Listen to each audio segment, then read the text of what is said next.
Annunciator panel are tested, fuel quantity checked, landing gears 3 green down, and let's cut in. Transition in. Alright, good morning everybody, and welcome. We're in the middle of our cockpit preparations checklist. Just trying to make sure everything is working properly.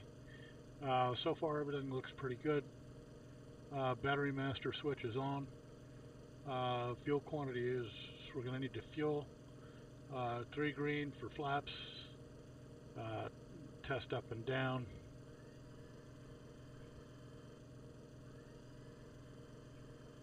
And let's go outside, take a quick look.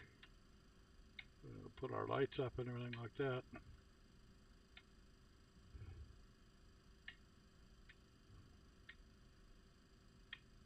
Okay. And back inside.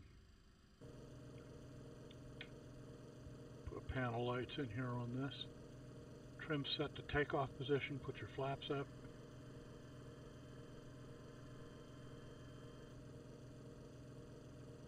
Okay.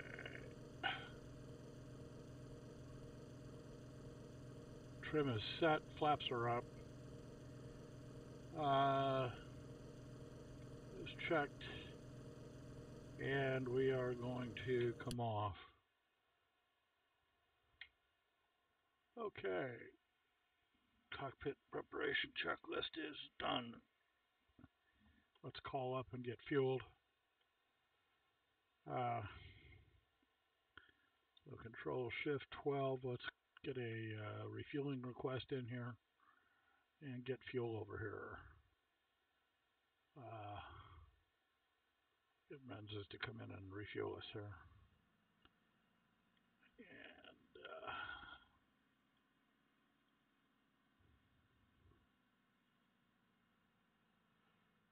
And transition in.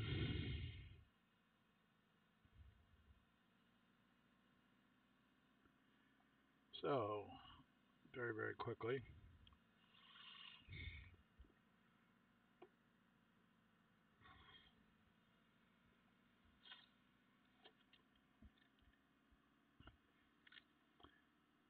All right, so before start checklist, we're going to say cabin doors are secured. 7. And we'll take a quick look. Cabin door secure. Everything looks like it's on the airplane. Engines are, I think we're in good shape here, so we're about ready to spawn. Bring it up to 8. And passenger briefing has been completed. Seats are adjusted. Seat belts secured. Park brake is on and set. Cross feeds are closed. Left and right main fuel selectors are open. So let's get fuel on the bird. And we'll go from there. You're ready to start. Push back and taxi to the left. Electrical switches would be off. Circuit breakers checked. Avionics master is off. Inverter power switch is off. Battery master will be coming on. Rotating lights will be coming on. Cockpit lights would be adjusted. Fasten seatbelt, no smoking signs would be on. That would be the end of the before start. Let's get this done.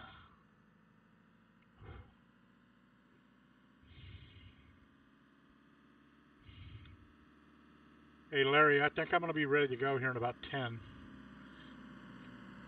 10 minutes? Yeah. Okay. I had to start. My battery was getting low, so I went ahead and started, and I'm just sitting here ready to go. I'll do the VATSIM call if you want me to in a little while.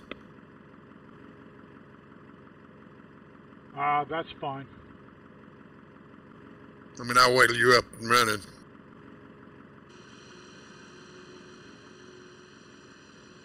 Yeah, last time I was in here, I should have fueled, and I didn't. So I got to put fuel on the plane. Oh, yeah.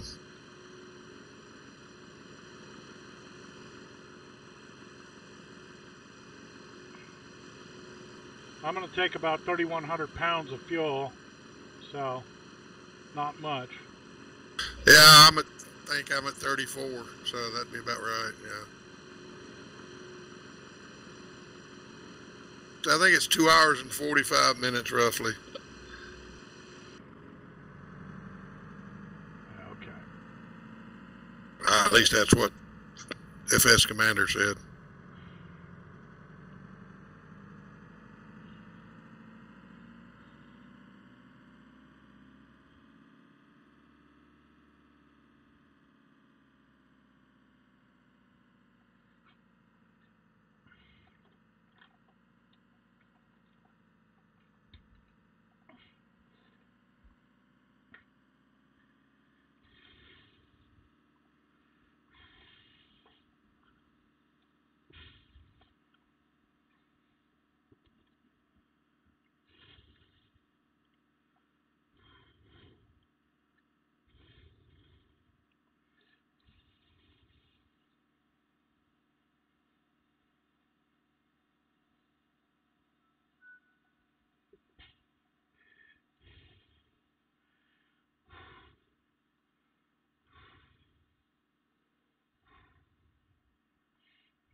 Alright, before start, everything is secured. Let's say battery master switch will be on. Rotating lights will be on.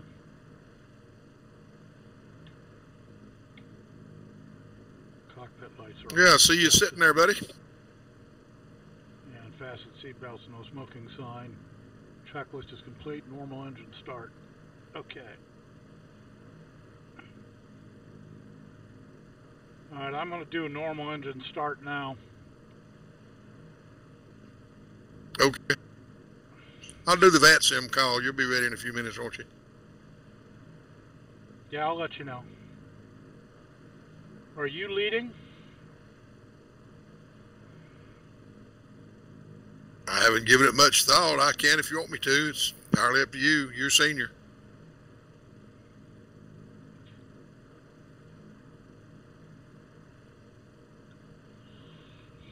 I can follow just as good as I can lead.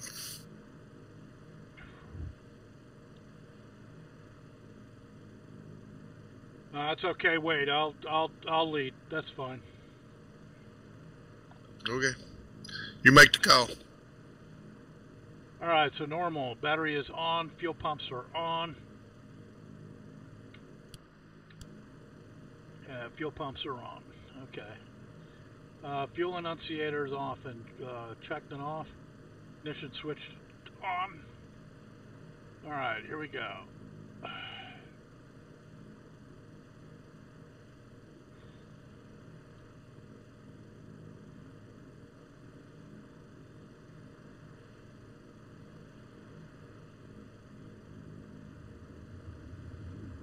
And number one.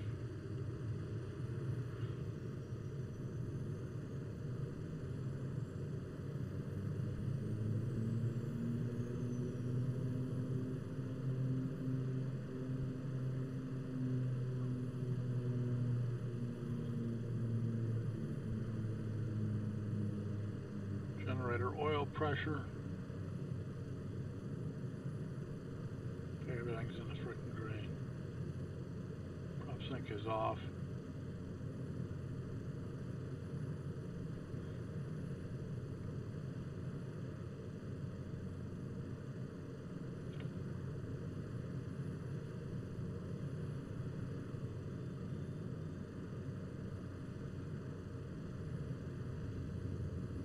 And number two.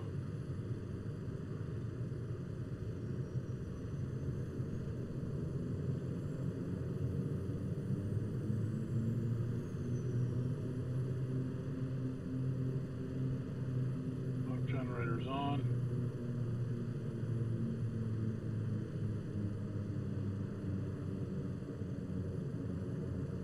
And right generator's on. Auto feathers armed. Okay. Generators are on. GPU is disconnected. Battery master is on. Generators are on. Lights are on if required. Cabin comfort will be on.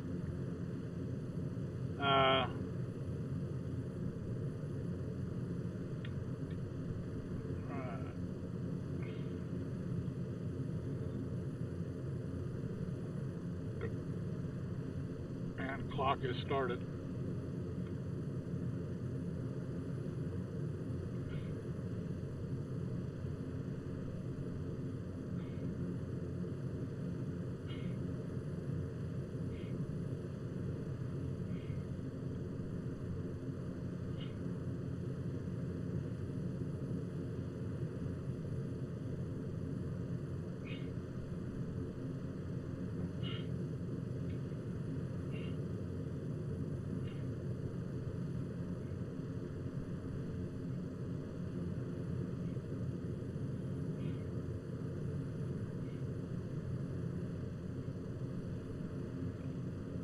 Larry, block time is 03:45. That's what I'm calling.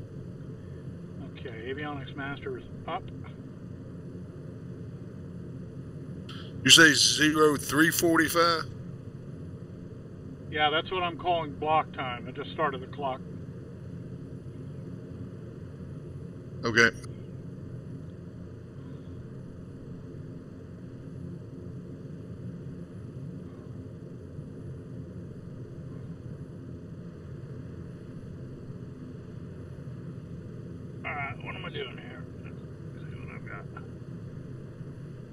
Okay, cabin comfort is on, inverter power is on, set altimeter is set.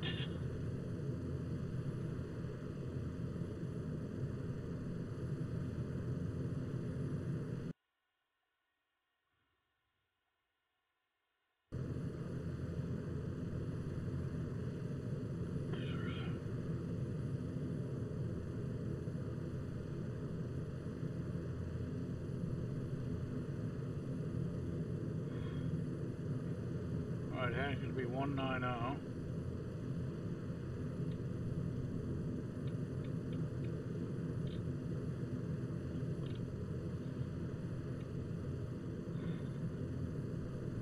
To 10,000.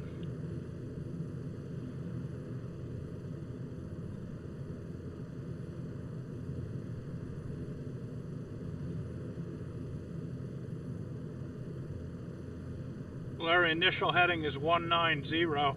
Initial altitude is going to be 10,000. Okay. Flaps are checked up. Up. Annunciator panel checked. Fuel quantity is noted.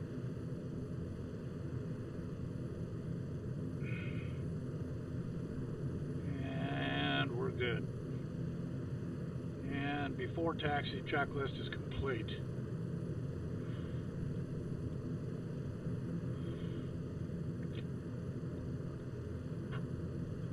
Let's do the engine run up here. Parking brake is on. Circuit brake is checked. Left and right generators are on. Ammeter, voltmeter is checked. Inverter has been checked. Prop sync is off.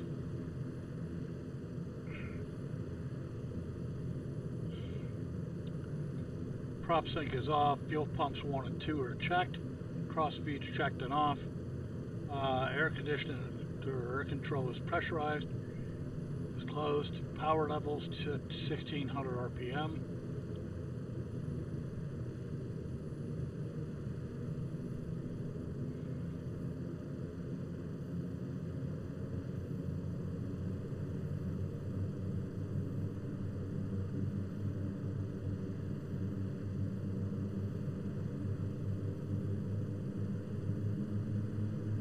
Pressurization checked and set. Power level set to 1800.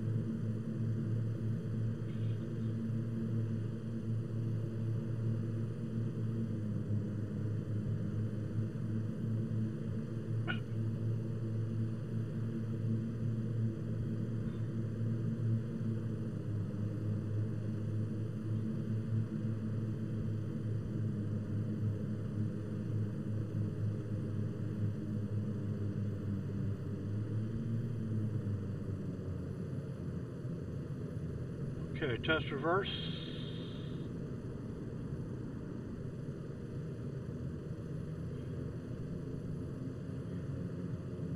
Power quadrant fixing lock set. Auto feather is on and armed.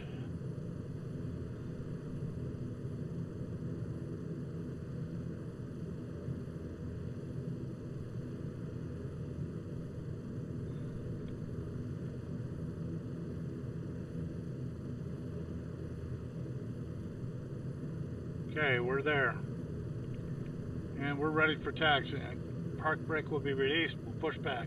Okay.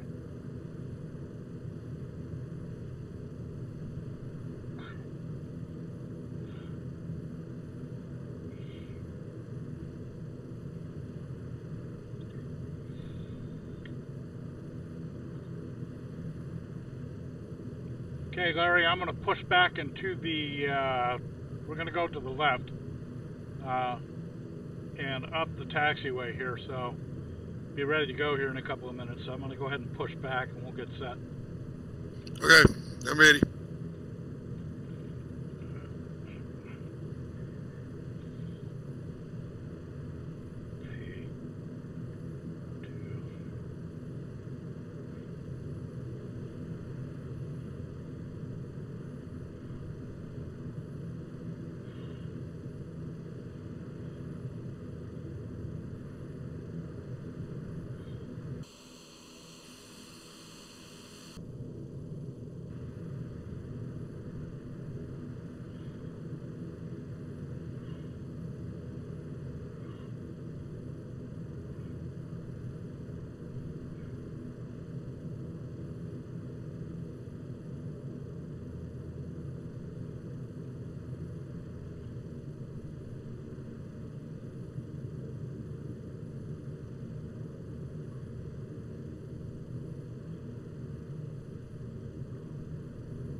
All right, Larry, I'm at Bravo 1, Echo 1 ramp, and I'll wait here for you to catch up or let me know you're ready.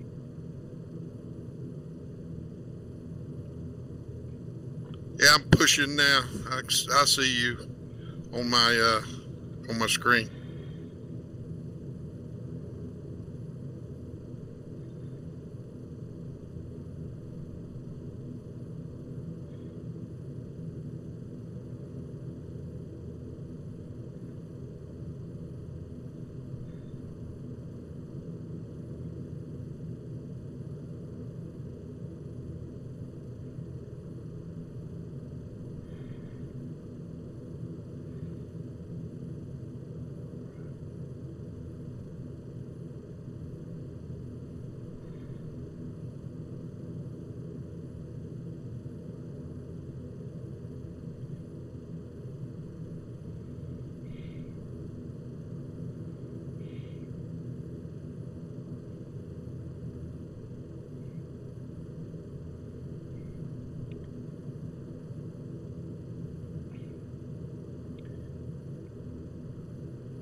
Okay, I'm behind you. All right, taxi route's going to be Bravo 2, Bravo 1, just basically straight up the deal, all the way through Sierra, Alpha 2, and into 19. We'll do a 19 departure southbound. Okay.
All right, taxiing checklist. Park brakes released. Brakes were checked. Propeller reverse checked. Flight instruments were checked. Power levels were set to idle. Prop control feathered. Prop controls full forward. We got that. Full forward. Mixtures full forward. And before takeoff, circuit breakers would be checked. Generators are on. Fuel pumps checked. Fuel pressure as required. Cowl flaps would be closed. Flight instruments are checked.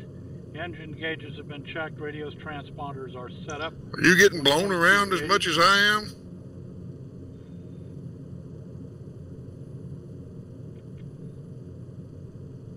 I don't know why.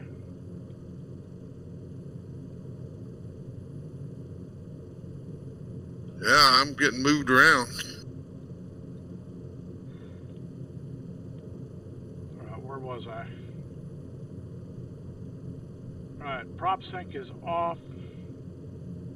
Radios are set. Prop controls set full forward. Trim set.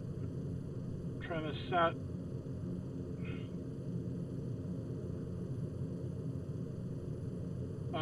Flaps are set. Actually, flaps are checked and up. Fuel quantity is checked. Flight controls have been checked. They're free. Pressurization system is set. Park brakes are released. And that's before takeoff checklist. Let's do the call.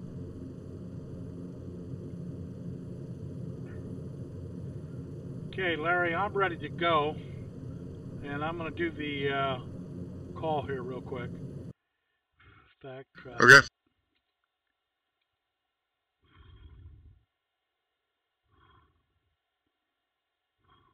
+1. Departing.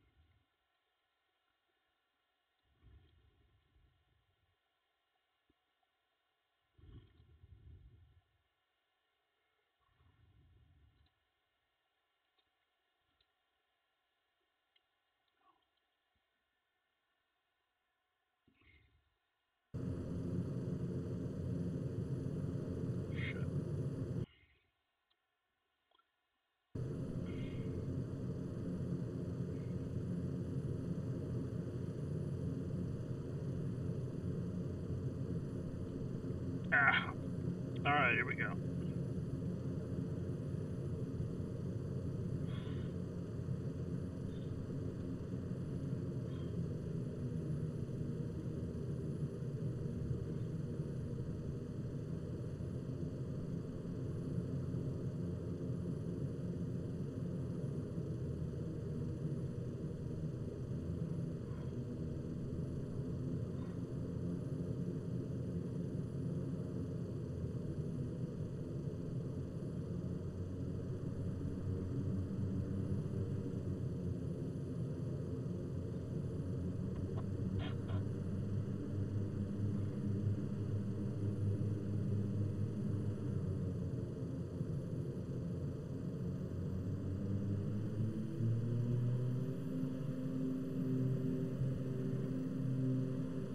And I'm on the roll, Larry.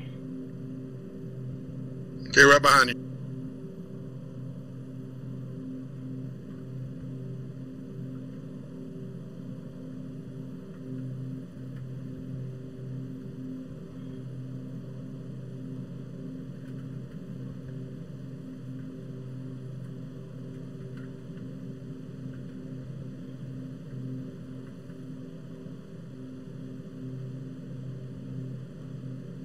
I'm off.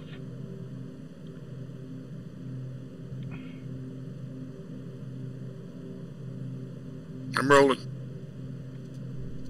Landing gear up.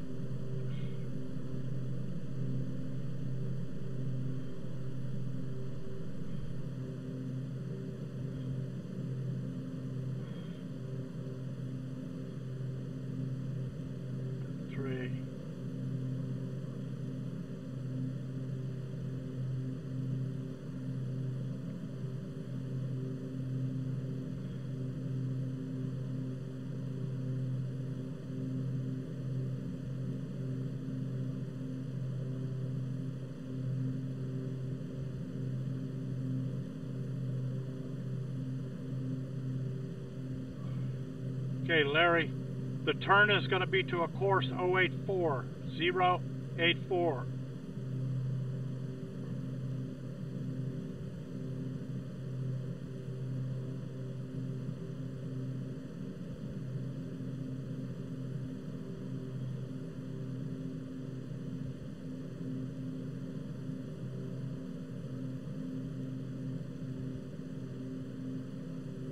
And I'm making the turn now.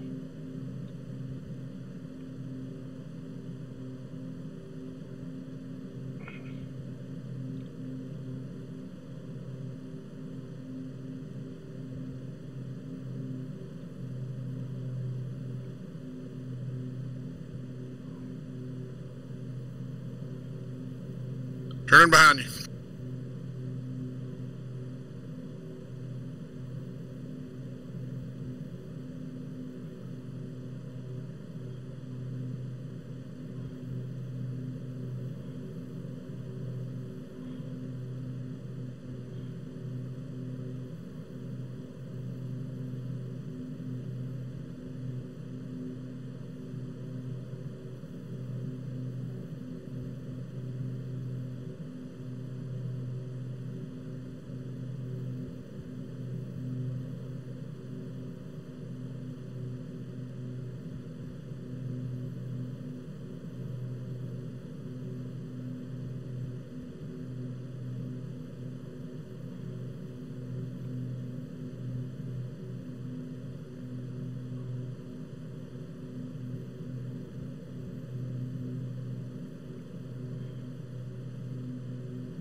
Shit.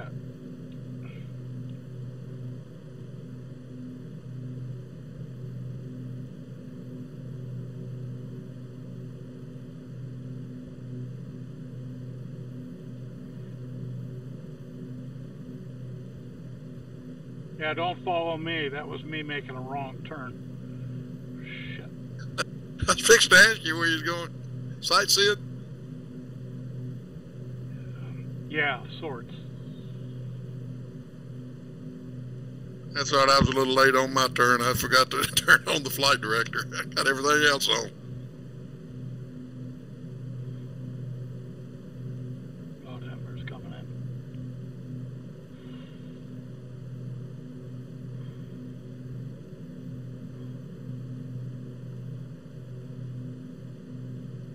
Yeah, just assume a base course of 084. I'm at 67 for 10.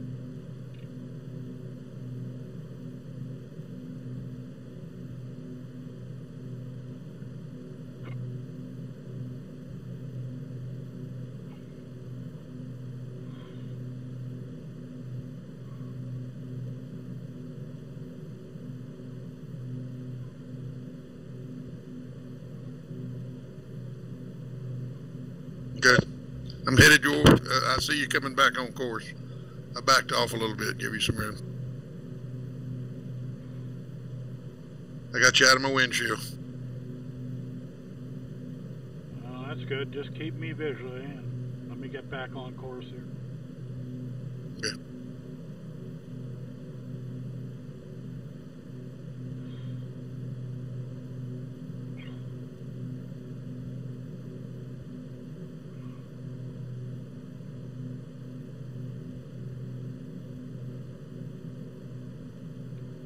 I'm going to call the takeoff at 0400 Zulu.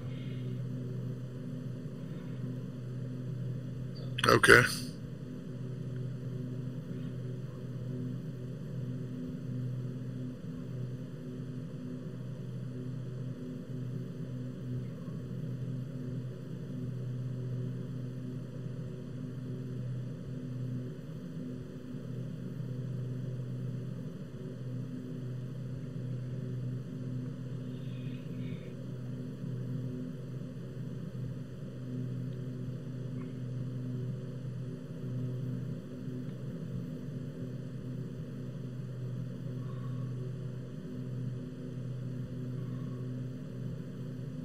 And Larry, I'm going to start an unrestricted climb to 29 or flight level 290. Okay.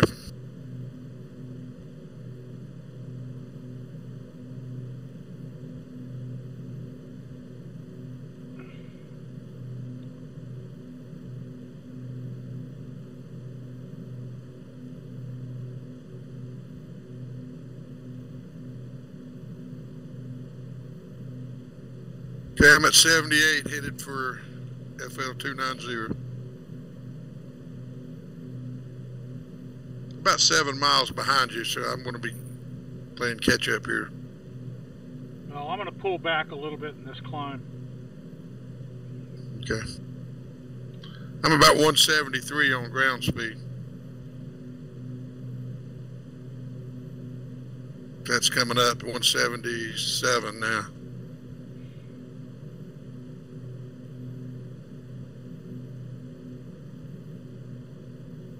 We'll hold it at 180. How's that?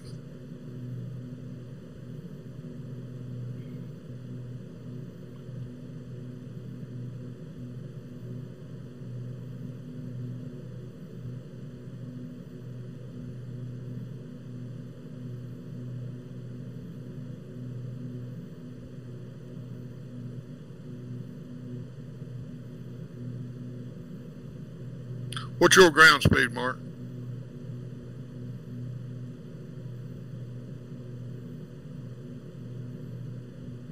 Yeah, I'm at 238, but I'm also coming down. Okay.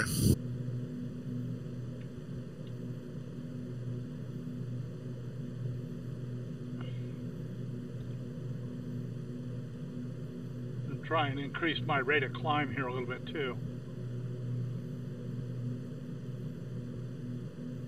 I'm at 18.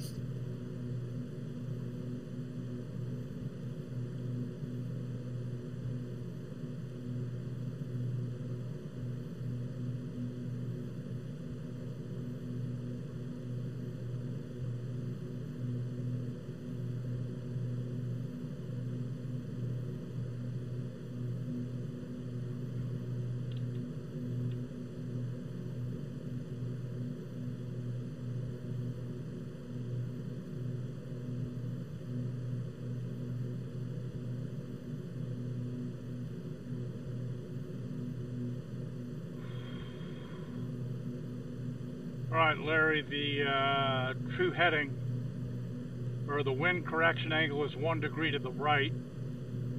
I'm sorry, 2 degrees to the right. 086 is magnetic is the track.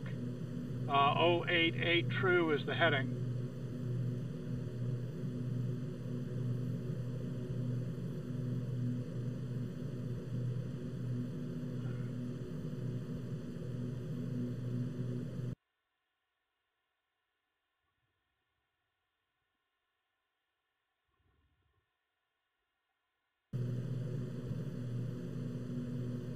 Okay.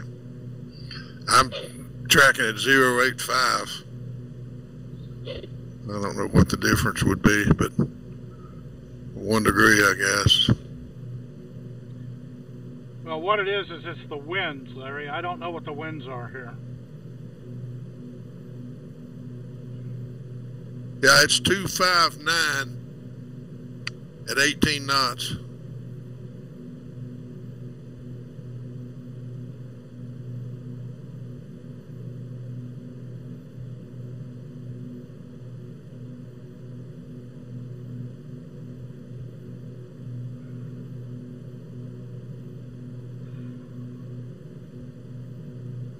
Wind levels at 2,000 or 24,000 are 35 knots directly in the ass, and we've got a turn coming up in 4 minutes. Let me get you a course. I've got it, but you got to go ahead and give it if you want to. Okay, it's going to be a turn to the left.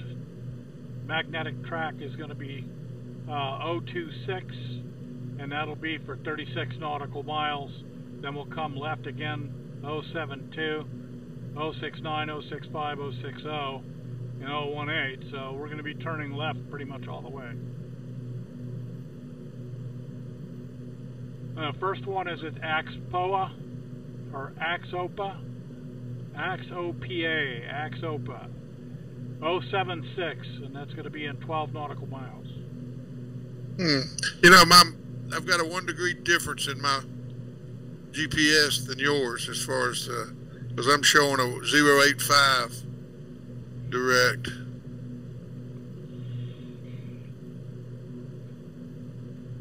Well, since I'm leading and I'm off my GPS, okay, what I'm trying to do is I'm trying to give you the base course I'm flying.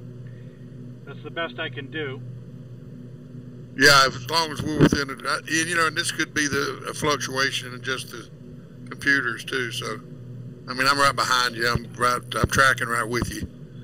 On, yeah, so it's good. 9 and 2.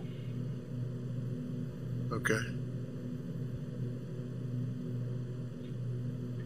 I'm at 18.2 for 29,000, and we're 9 and 2. Okay, I'm about 8 miles behind you. 7.9 exactly. But I'm coming up.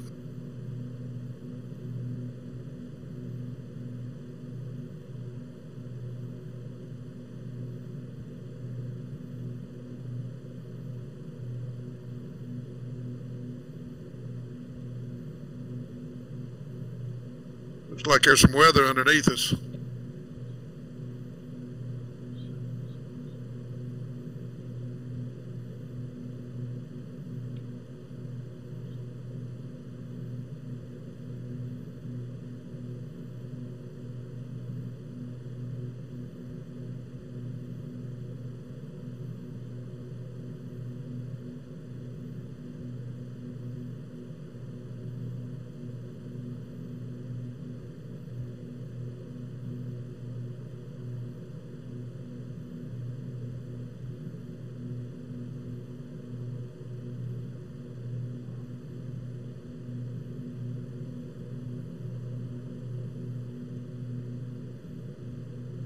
I've got a sunrise off our right front nose coming up. Yeah, I see that.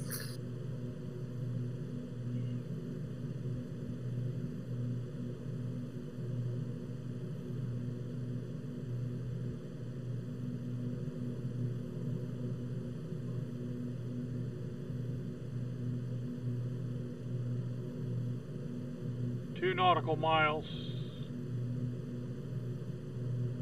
Okay.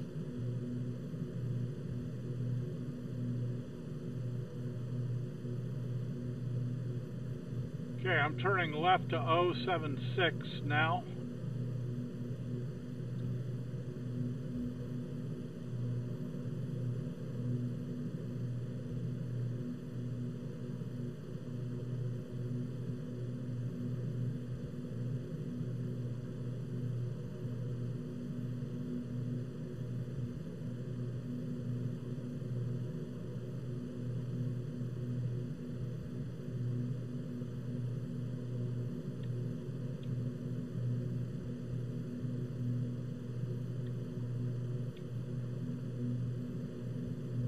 Okay, wind correction angle is still 1 degree right. My heading is 077.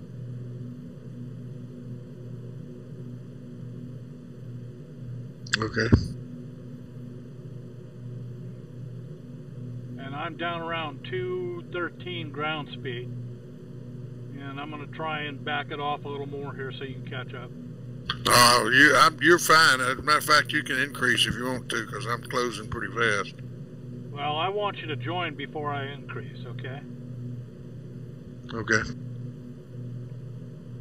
That's the reason why you bring it back. Be quite truthful, I'm at blue line, so... Well, I'm 5.5 miles behind you. Just crossed Teton for Axopa. Axopa.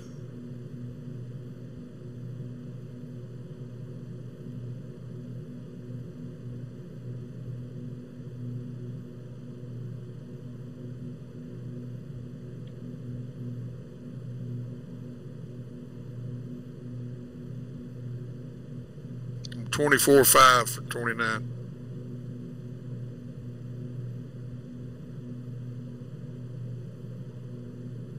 I'm 25 for 29. Got her.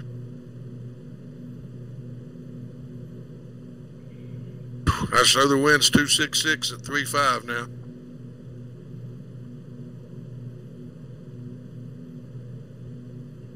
That's healthy.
I'm still holding about 225 ground speed, so watch your closure, Larry. I got you out. You're at 3.7 miles now. All right, take off and climb. Pulling back. Runway heading was set. Power levers were advanced. ITT torque. Lights off. Rotation 105. Landing gear 181. Climb power. Seatbelt smoke sign is required. Prop sync was on. Set our prop sync on. Take our auto feather off.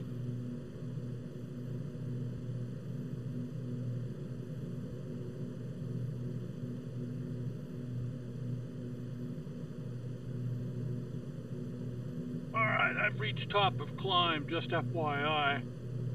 So watch what's going to happen here. I think I'm going to accelerate a little bit on you. But I'm going to pull back. No, don't. You're good. You're good, Billy.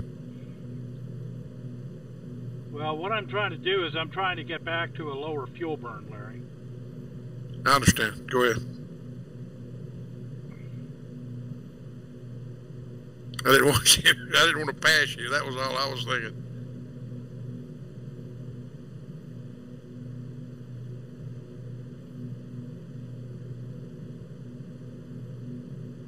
So where are you going on ground speed?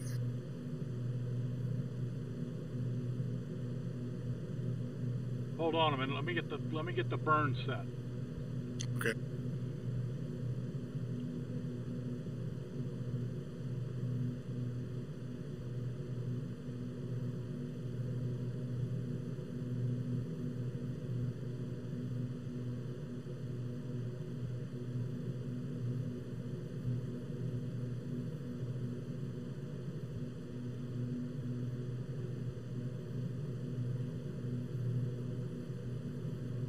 By the way, we got a left turn coming up 15 and or 14 and 2. Okay.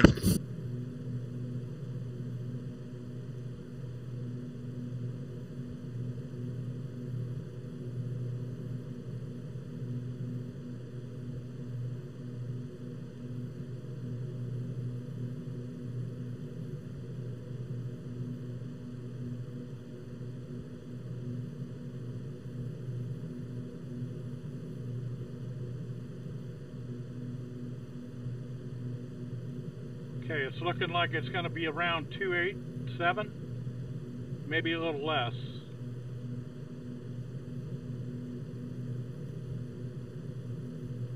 Okay, takeoff and yaw dampener's on, prop sync is on. Yeah, we're set. And cruise power, 220 to 240, knots indicated. Torque is 85, props are 1600. We've got 1600, torque is going to be down around 40. And you said you made it to 29? Yeah, I'm level at 29, FL 290. Okay, I'm stuck at 277 for some reason.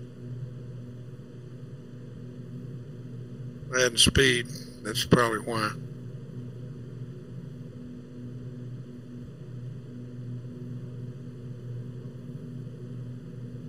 Yeah, I'm coming up now. I backed off too much.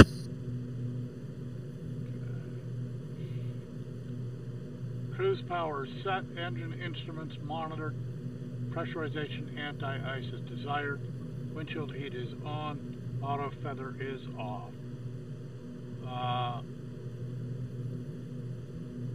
Okay, annunciator's been checked, and we're good.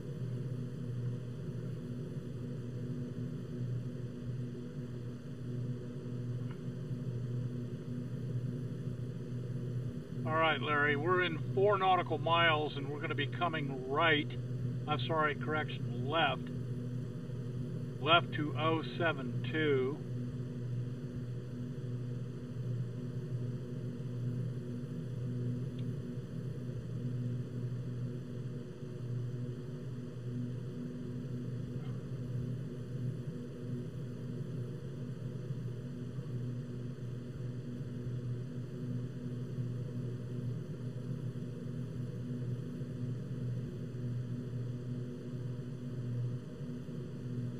Alright, coming left to 072 now.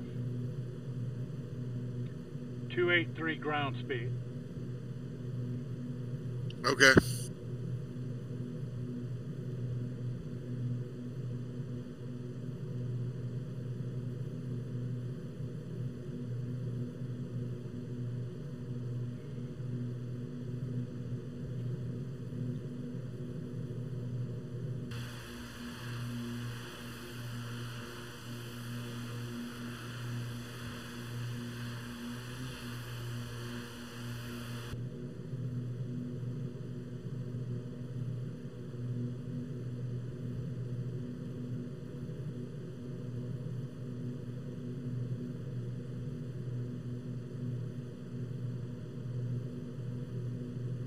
Okay, I'm at 290. All right, I'm holding at 284, Larry, just to give you a gauge. And that's 200 pounds per hour per side, 1600 RPM on the prop. Yeah, you're 6 miles in front of me, so I've got to catch up. But don't do nothing. You're good. I'll catch you. I just crossed over the waypoint. I'm on path for EGTIL.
Now my wind correction, Larry, is still 1 right. Heading is 073. That's the true heading. Track is 072 magnetic. Okay.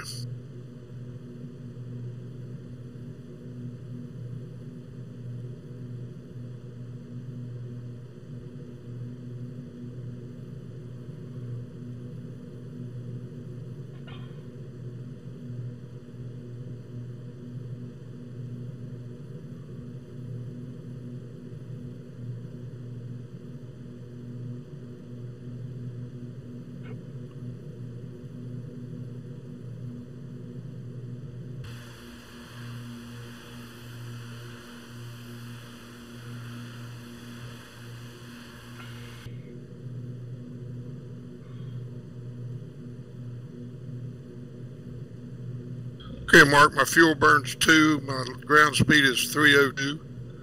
I'm about 5/10 of a mile behind you.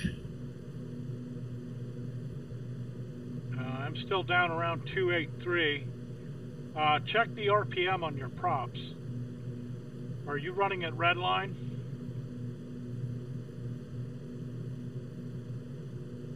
Third gauge down on the Yeah, I know where they are. Yeah, I am at red line. What do I need to be? Pull it back to 1600 RPM.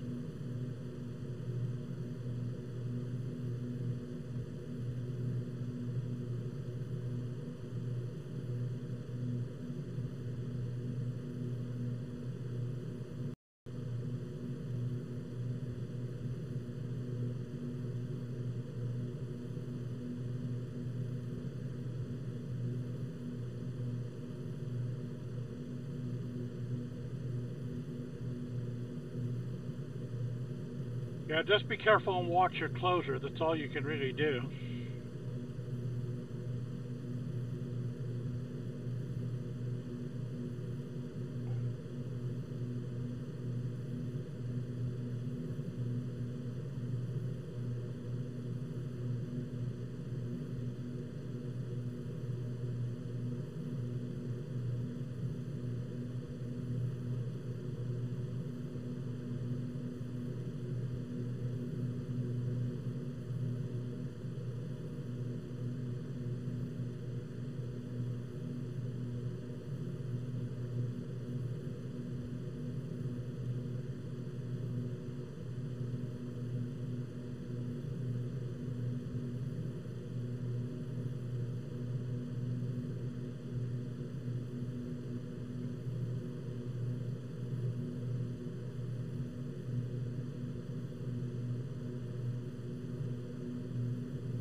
All right, prop 16, fuels 2, speeds 291.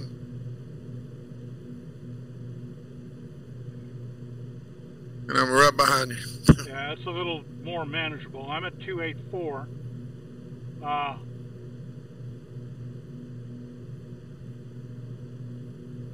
So I'm trying to stick at 284, right on the money.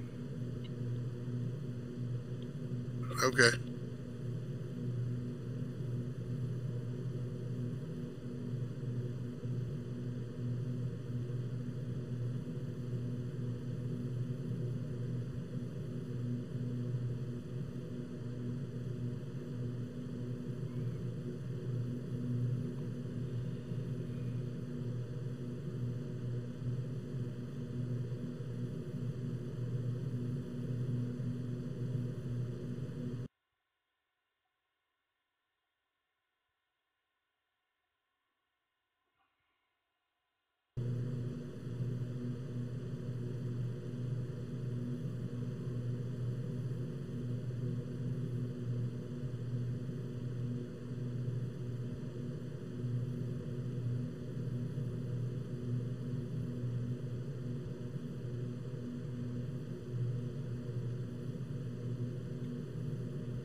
Hey, Larry, I never came off of the local barometer, so I was a couple 100 feet low. I'm coming up now. Okay. Just set standard 2992. Yeah.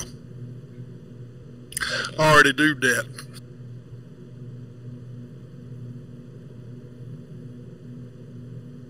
Yeah, I'm too busy trying to watch this sunrise. It's going to look really good on the video. I'm going to take a picture of it here real quick because it's coming up now. Yeah, I see it real good.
Well, the nearest airport, Larry, the nearest airport to this place here is Prince Albert, so we're watching a Prince Albert sunrise. Okay.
You still holding 283?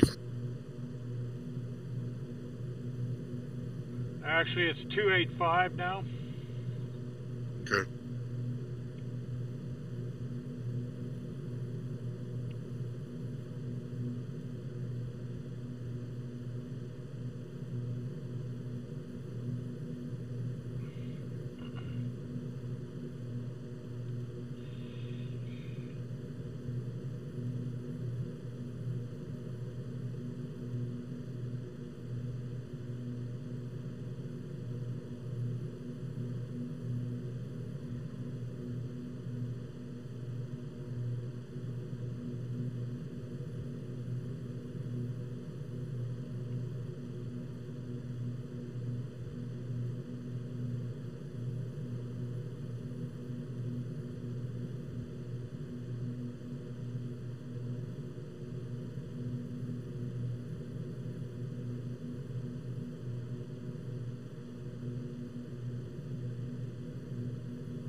Our wind's up to 44 now.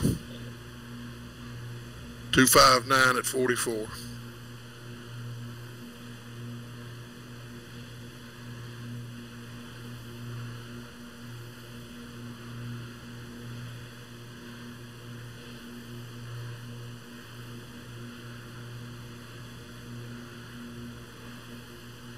Roger that.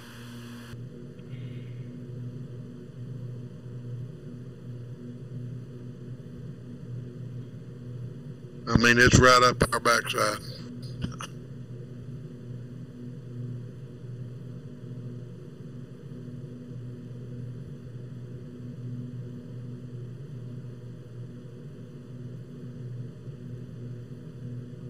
Are you still at 285? You up 286 now?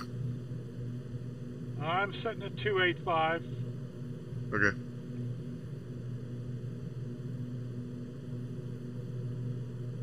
Yeah, the trick to this, Larry, is to basically give you enough so that if you want to come up and fly the wing, that's a little bit of a tougher situation to do than to sit back and trail. So. Well, if we didn't have us 44 knot winds, tailwinds, I'd do it, but that's all I can do to stay. I'm 200 below you, so I don't run over you. I'm, trying to match speed with you. Yeah, it's kind of tough. I'm at 285 now myself, so. Well, the trick is to give you enough so that you can basically make speed changes, okay, in case you need to catch up where you're not going to burn so much fuel that you're going to be critical when we land. That's the object of what's going on here. Yeah, I understand. Well, I'm at 2, and props at 16, so speed's at 285, so I'm matching you.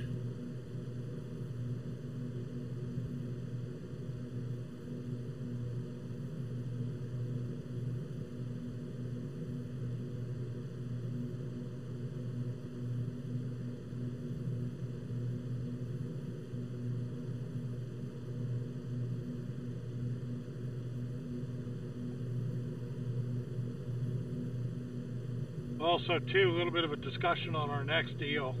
We were supposed to go into Maposto in Mozambique. From what I understand, it pretty well got wiped out by that tropical cyclone that hit last week. They're having a real tough time trying to get their stuff going there. It's a real bad situation.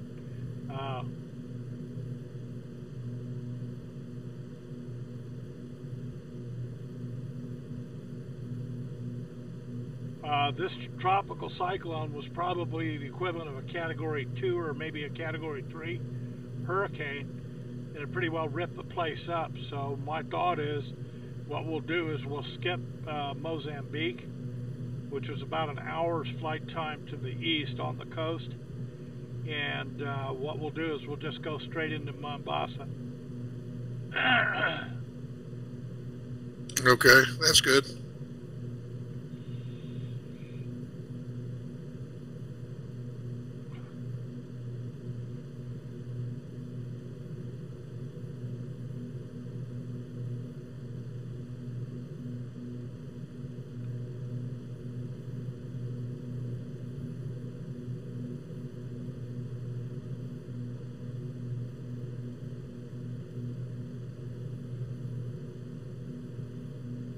I'm going to step away just a second, Mark. All right.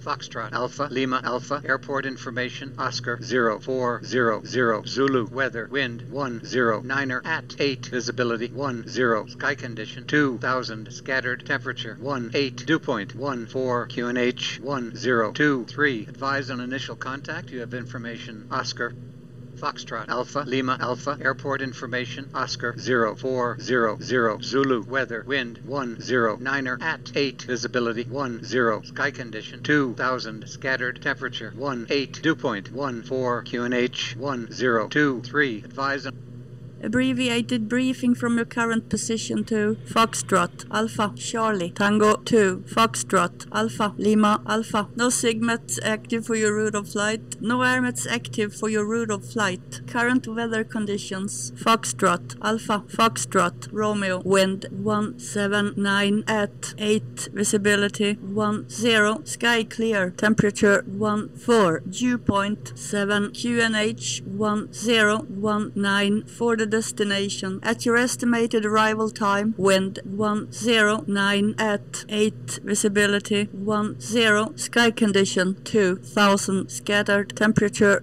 18, dew point 14, QNH 1023 for your alternate. At your estimated arrival time, wind 080 at 10, visibility 2 1/4, sky condition, ceiling 400, broken, temperature 16, dew point 15, QNH 1024, winds aloft for the en route area at 30,000 feet, wind 233 at 4 at 4,000 feet, wind 239 at 37 for the destination at 30,000 feet, wind 234 at 39 at 18,000 feet, wind 237 at 29 at 12,000 feet, wind 261 at 11. For updates and current weather conditions, contact Flight Watch on 122.0 or 122.05.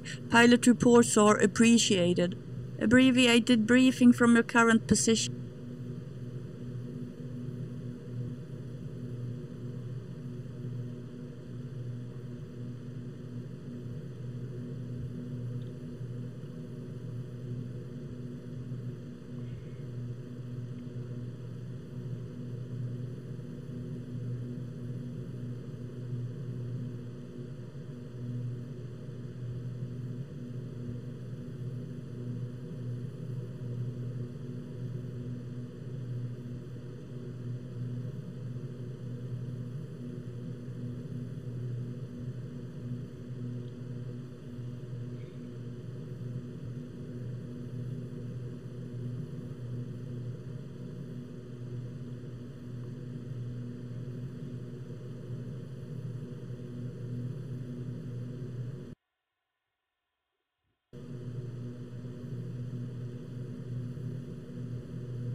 All I gotta say, Larry, is welcome to a new day, man. Looks pretty cool. Yeah, it sounds good.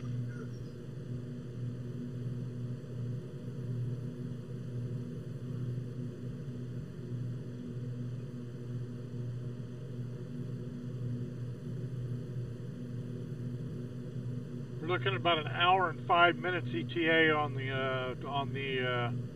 destination, so.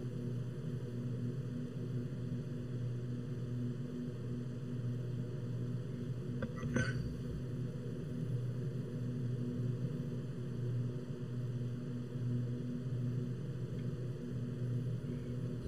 You'd have to have the chase plane jump you around on your, takes you to an outside view.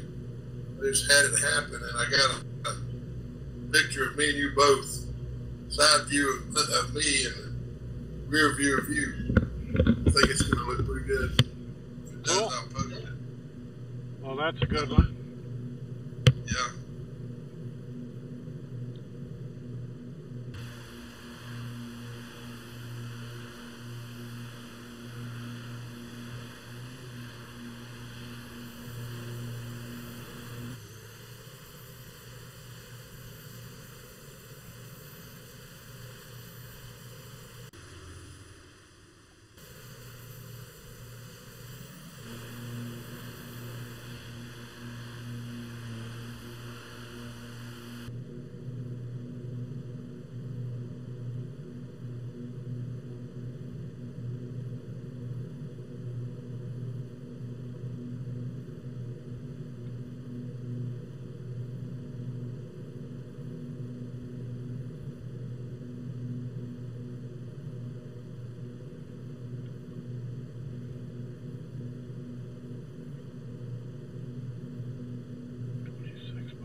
So not to be outdone by Dave, I was in Wally World yesterday and wandered back into the electronics and bought a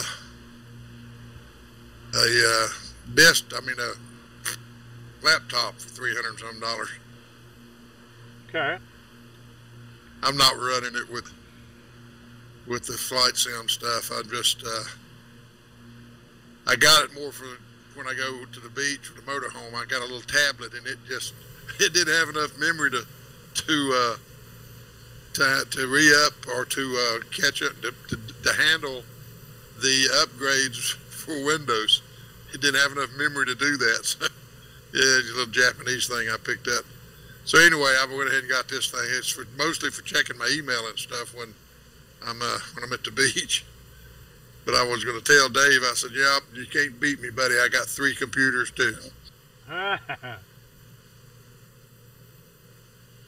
Well, I initially started flying, when I returned to Westwind. I had a laptop that was a gaming laptop, and I used that to run VATSPI and a couple other programs and stuff like that after I got my main tower. And it sits here, so I've got 2 screens on my flying rig, and I have that laptop running on the side over here with different things that I could basically pull up. Kind of nice. Yeah, I've got, like I said, I don't have VATSPI running because, to be honest with you, this FS Commander, you should try that just one time. Run.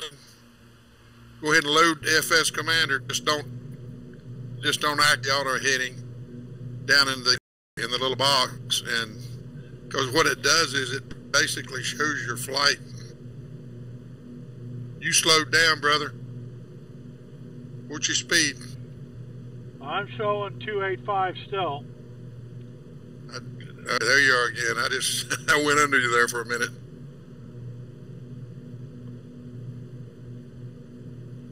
What I was going to say was, this is so nice, and it gives you so much information right there on that FS Commander screen, and it doesn't have anything to do with flying the airplane, other than just showing you, and you can change the zoom, so that you can see the nearby towns and things and what's around you. Yeah. And it shows wind direction and wind speed constant. It's just, it works great this way. And you can load VATSPI if you want to and switch back and forth. I just got this FS Commander running. Shows all the other airplanes around you and stuff. You have it set up so that it's injecting VATSIM's traffic too? Yeah, hold on a minute.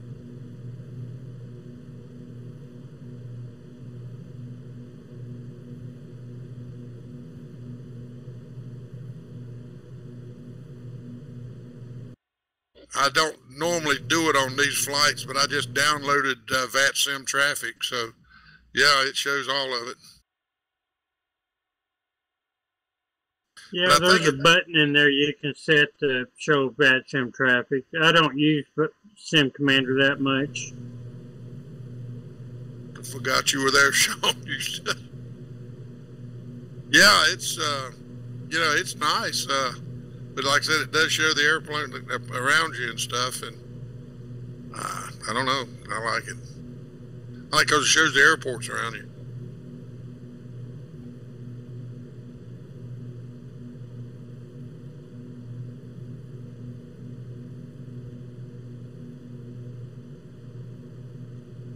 By the way, 8 nautical or 8 minutes ETA to turn. Let me get a heading. Okay. Yeah, I fell back a little ways when I run under you there. I don't know what happened with that. It must have been a graphics thing because I was 285 also. Well, it's interesting because I went outside the airplane. I was using chase plane to do some panoramic shooting or cinematonic, whatever the heck it is. I was doing cinematic mode, so I was outside the airplane bouncing around looking at different things for the video, and I don't know. Did you see me go over and under you? No, I didn't, so.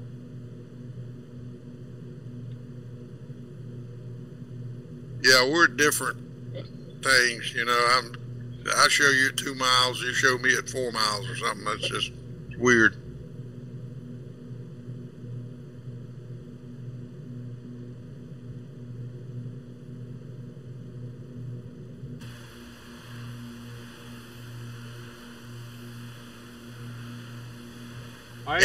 I have you roughly at 1.2 nautical miles or 1.5.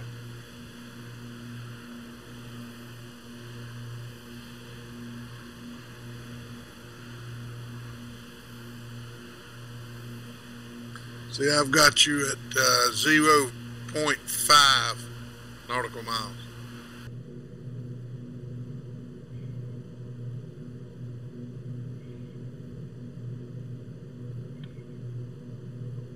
You still at 285?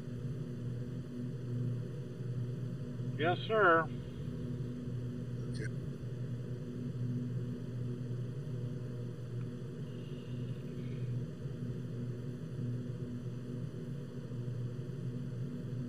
We'll get so close I can smell your exhaust here in a minute.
Yeah, guys, I need to go ahead and hit the rack, so I'll catch you all later. All right, Sean, have a good one. Okay, Sean, get you a good rest. User disconnected from your channel. Yeah, we're going to try and get Larry to bed by 2. Yeah. What was the old joke? If you ain't in bed by midnight, might as well come home. Yeah.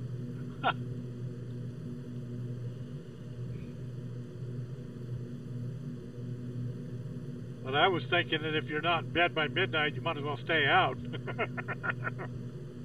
Right. It's funny because I was at the sleep center today at the VA, fixing my So sleep what? pack. What was the out gist of that? Well, I thought I was going to get to see the doctor, the sleep center doctor for narcolepsy, but that didn't happen. So they're going to try to schedule something for me. There were none of those doctors. I've got different places I can go in 2 different towns, and one of them's a subsidiary of the other one, and they had no sleep doctors there at either one of the places. So I don't know. Must have been a convention or something somewhere. We're off trying to figure out how to go to sleep. Well, I'm just getting a couple of 3-4 hours at night, and that's all. I'm awake and can't go back to sleep, and I'm sleepy all day, and be driving the car and drive by braille, where you use the road markers to kind of keep in the lane. Jesus, Larry. Yeah, I've called him a few times, as a matter of fact.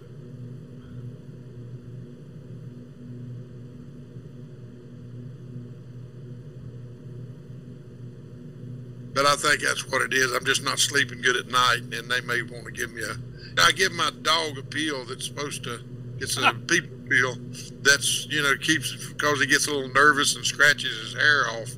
So I thought I'd start taking the same pill with him. It's melatonin is the name of the medicine, and it's a natural sleep aid, they say. I'm thinking about doing it, but I'm afraid he'll find out and get mad. That's funny. Yeah, you know you're in bad shape when you start taking the dog's medicine. That's not good.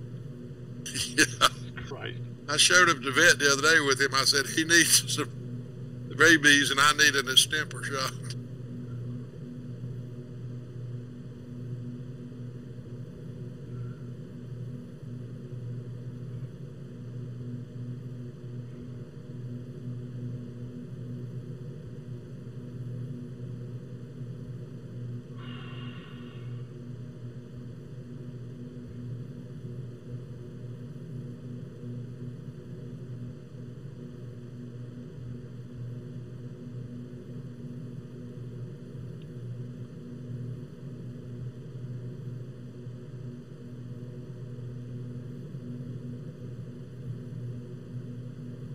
So anyway, I was reading up on Johannesburg, since Lanseria is a suburb of it, and what the great draw to the area was. And apparently the thing that was pretty much the creation of Johannesburg and Pretoria, for that fact, was the diamond trade. This area was really active for gold and diamonds.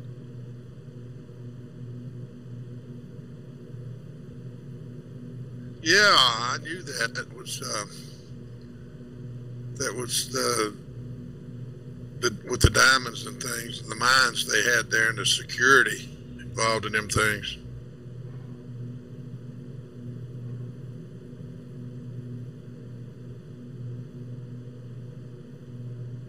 Well, there was a lot of European influence in it, and there was also a lot of native migration to it. A lot of the indigenous African tribes came in and, came in to work the mines and things like that for the labor. Kind of an interesting deal. Yeah, there's a guy that I know you know, James Michener, and he wrote a book about South Africa that and his books are fiction, but they have a lot of historical facts that he blends in to the storyline, and he's very interested. I've read several of his books, and he just a lot of history there.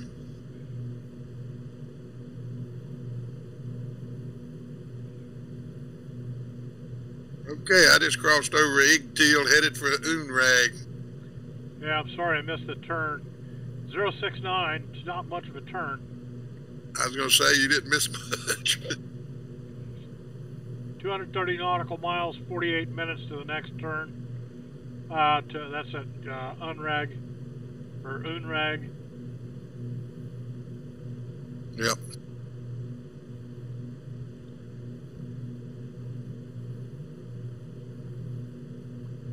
And we still got a 45 knot head or tailwind.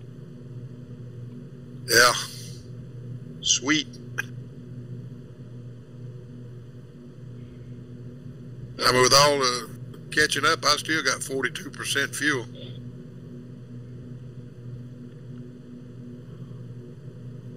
Yeah, I'm looking at 2,400 pounds.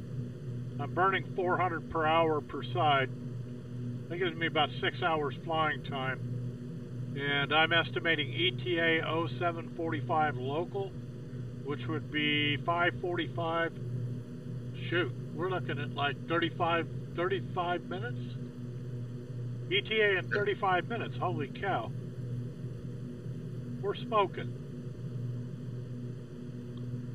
I'm still sitting at 285 ground speed, by the way. Yeah, me too, and I'm like 3/10 of a mile behind you. I'm going to stay about this far back. I don't want to get any closer because of this wind.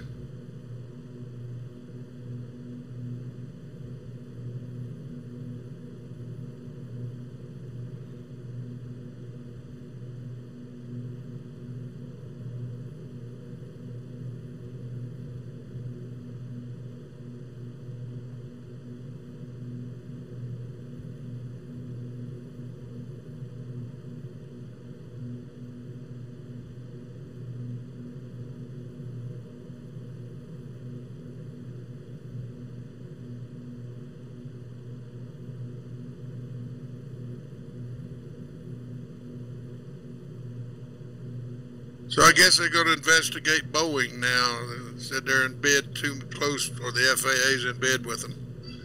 On let them get away with this, something about this software and that Max 737. I don't know what that's all about. Well, I don't know, Larry. It's just, you know, it's like, I don't know. I really don't. Well, the thing that they were saying today, I was watching a little bit of it, and basically what had happened was that the third world countries were not trained as well and didn't buy the software. I just went under you again. Didn't buy the software and didn't teach their pilots how to deal with when you got into this point of attack differential. There's two different things with point of attack in the airplane, two different sensors, and if they're not together, the plane does crazy stuff. So I mean, I don't know, but that's what Boeing is saying, that you know they didn't invest in the training. That's their defense.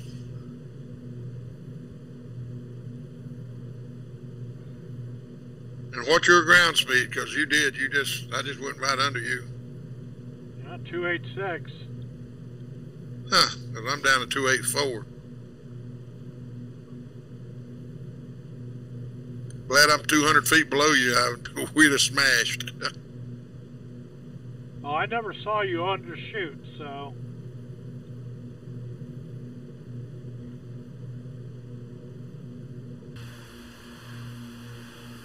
You know, I was 3/10 of a mile away from you, and then all of a sudden, boom, here you were. You know, and maybe that's too close, and it just can't handle the closeness like that. The FS commander still shows you in front of me, so I don't know.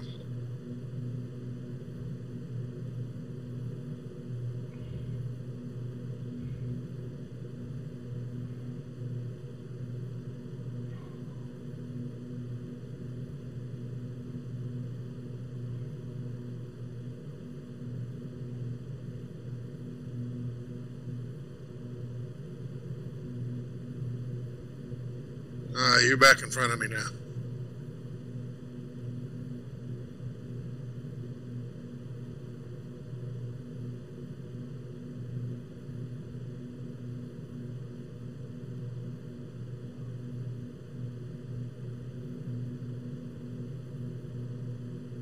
Oh, my sim's rendering to high-level clouds coming in.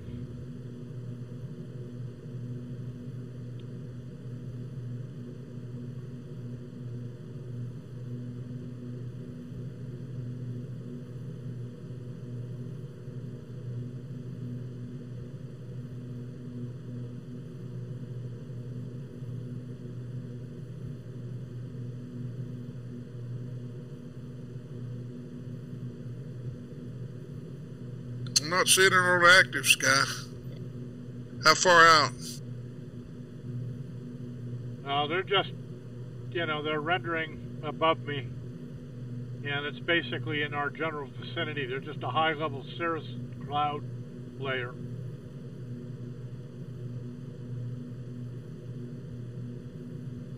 It's just a thin white wisp.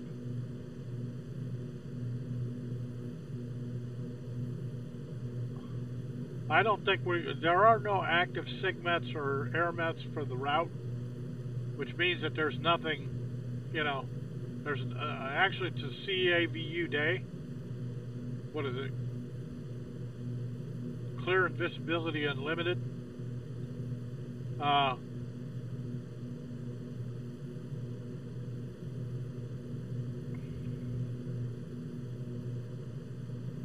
Just every direction I look, all I see is some low scattered or occasional clouds below us. We have cirrus above us, and it's pretty clear all the way out.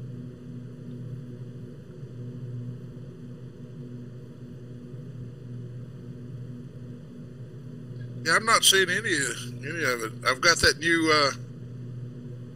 software that I just got for active. I'm not seeing anything.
looking at this airport in Lanseria, and it's got an ILS, frequency 110.7, elevation is 4521, and the ILS is for runway 11.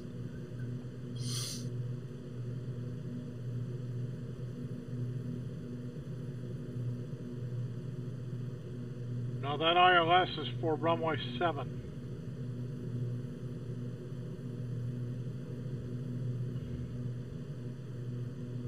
Okay, now sim brief has shows correction, one-way 7. Yep, you're right. Sorry. And the reason why I know that is because I did this airport. That's right, you built the son of a gun, didn't you? From the ground up, baby. Nah.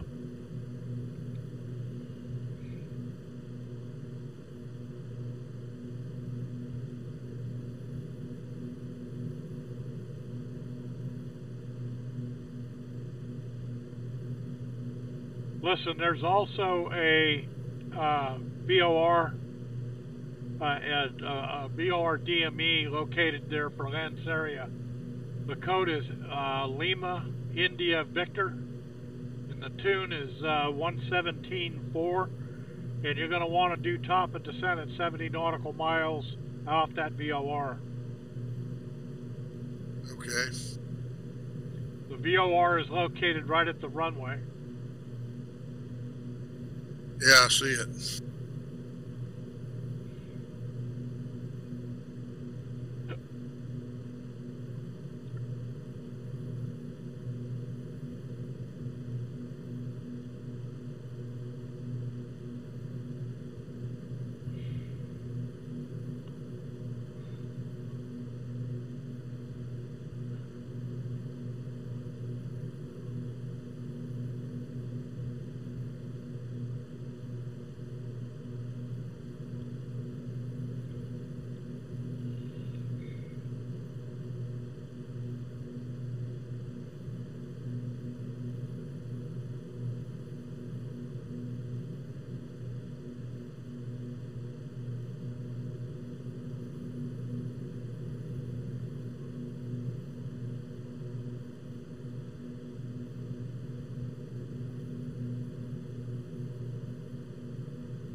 What's your ground speed?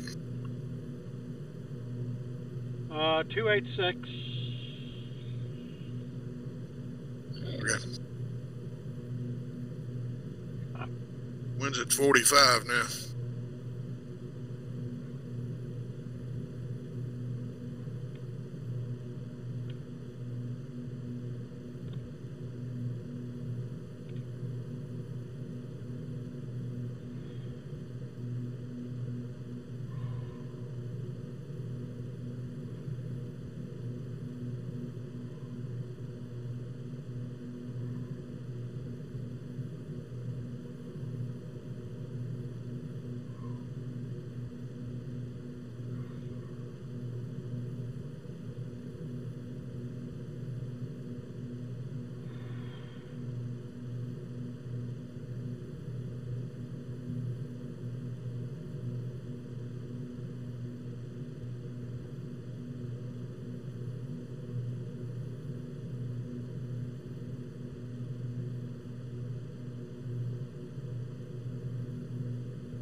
So how's your brother getting along, Mark?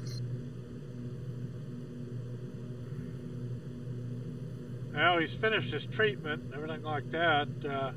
He's still down here with us. He's getting ready to take off and go back home. He should be probably on his way next week. Okay. But I mean, other than that, I think he's doing okay. What was his cancer? I know you told me and I forgot.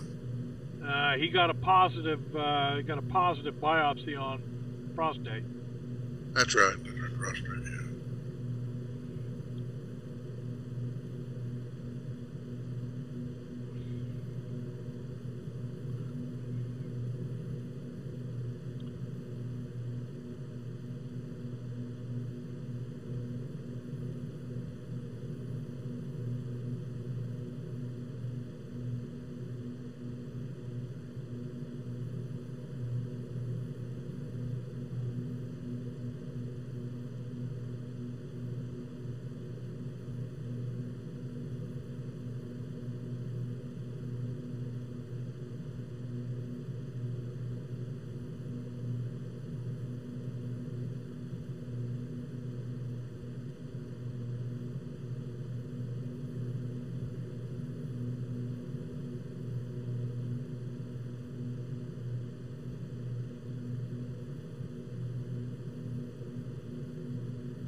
Larry, the way this is going to stack up is that 70 nautical miles, we're going to descend in a block descent to 8,000 feet. Okay.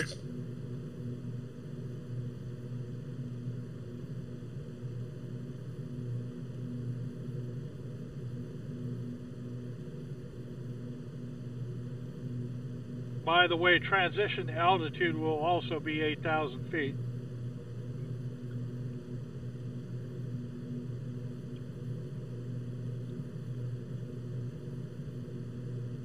Right.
So ATIS has been checked, pressurization set, altimeter is identified, identifier was required, speed will be 180, indicated 1515 torque, prop at 1600, on a feather set, on a feather armed or altimeter set at transition altitude, and we'll be there.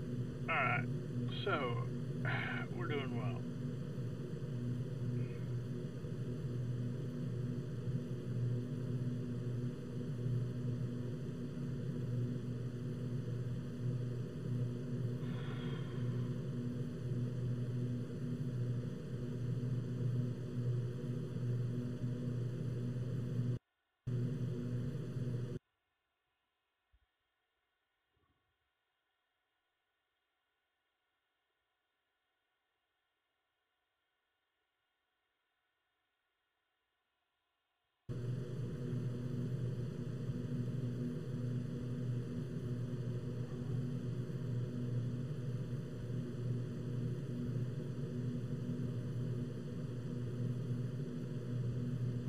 So Larry, your initial approach fix is going to be at 8,000 feet, and the inbound course on the ILS is 66 degrees.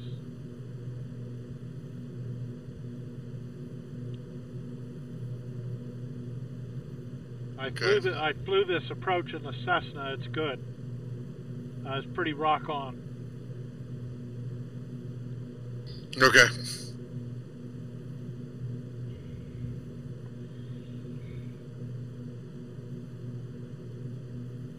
Also, too, if you are going to land 2.5, be aware that the glide slope angle on 2.5 is 3.5 degrees. It's a little bit higher than normal. Yeah, well, we're going 7, right? Yeah, that's the instrument approach. Okay. FALA has got wind 090 at 6 knots, which would be an 07 arrival. Unlimited visibility, broken layer at 2,000 feet. 18 and 14. Altimeter is 30.21 or 1023 millibars. No significant weather is there.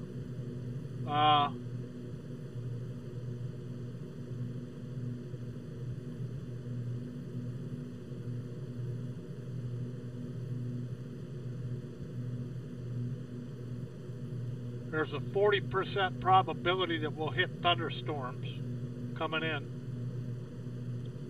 Really? I don't see nothing.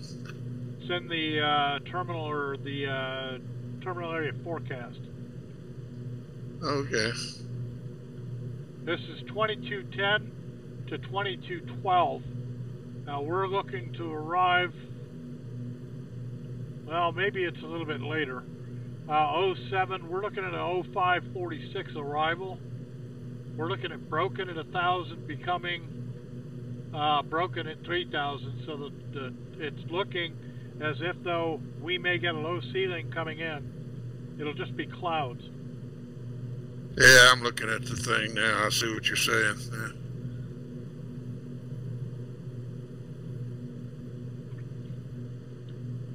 Said it is cloudy though. No precipitation, just a little cloudy.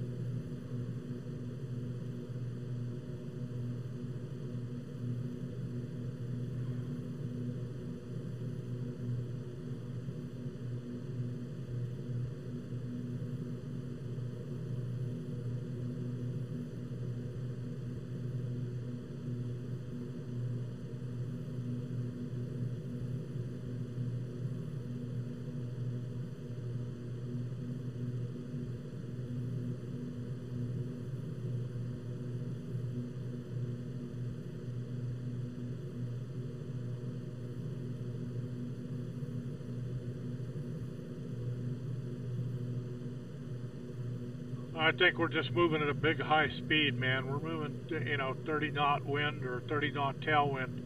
We're coming pretty quick, so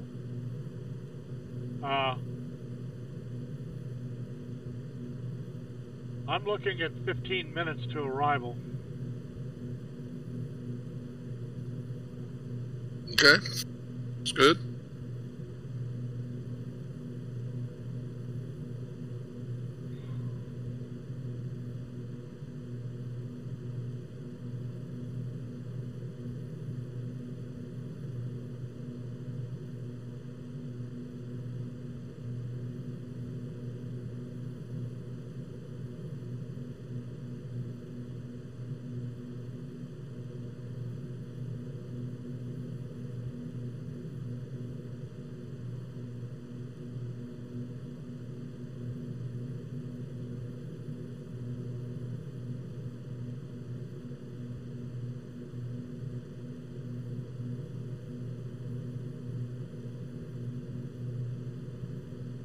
Larry, I also have a TCAS strike that's off to our left. I think it might be AI on my system. I'm not seeing anything on VATSIM. So, just FYI. Yeah, I don't see him on. I don't see him on FS Commander either.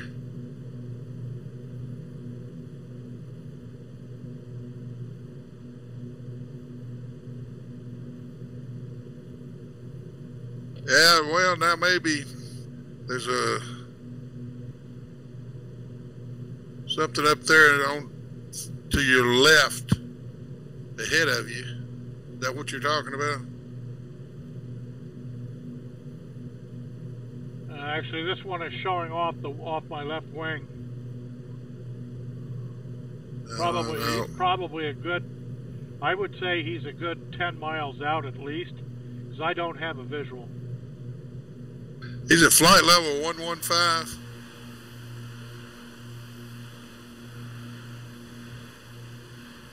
That's what it's showing here. It's a ZUMEK.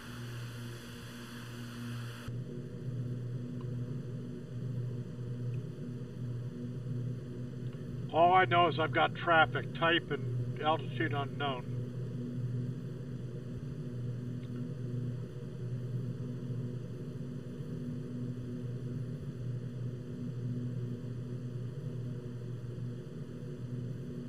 This is showing 46 miles out, so that's not him.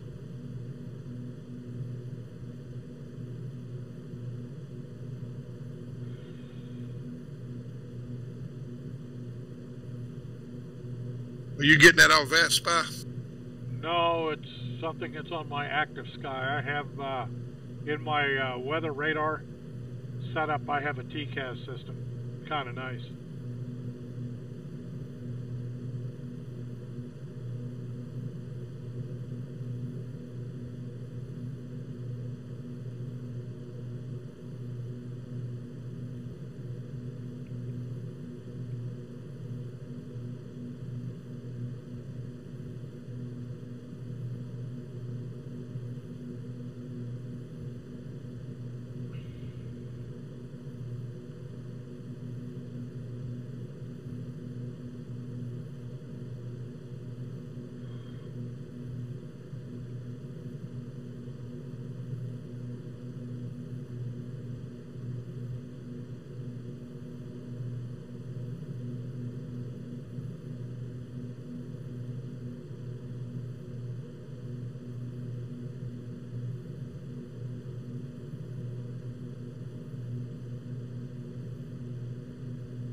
I'm not seeing him on my guy.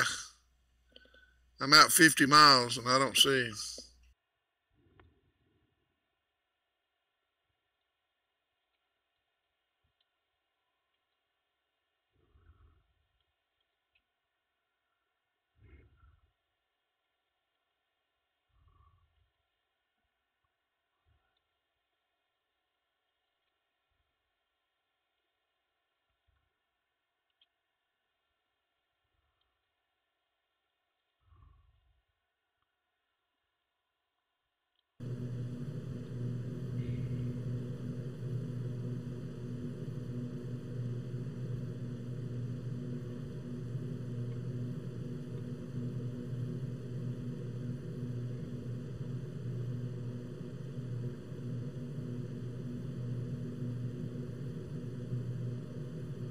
By the way, I'm still rock solid at 285. That's knots, ground speed. Yeah, I'm slowing down for this approach. I don't want to be on your backside when we go into that. I'm getting some distance. No, just hang tight. It's okay. You know, I'll let you know when I've registered. I still haven't picked up Lanseria yet.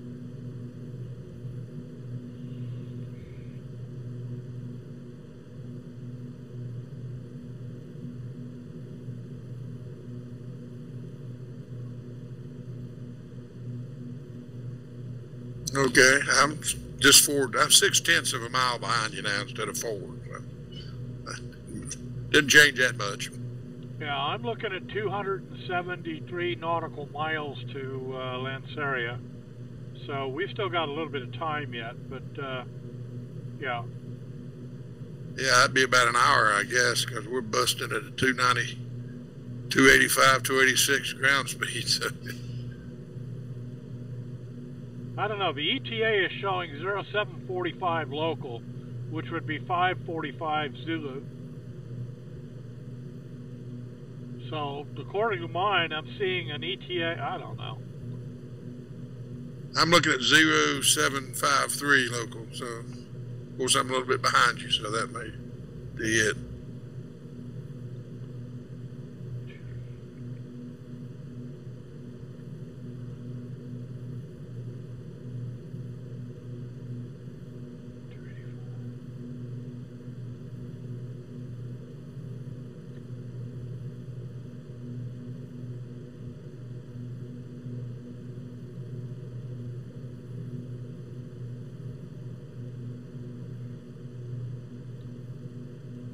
You know, I went to, and in the GPS, there's no approach for this airport.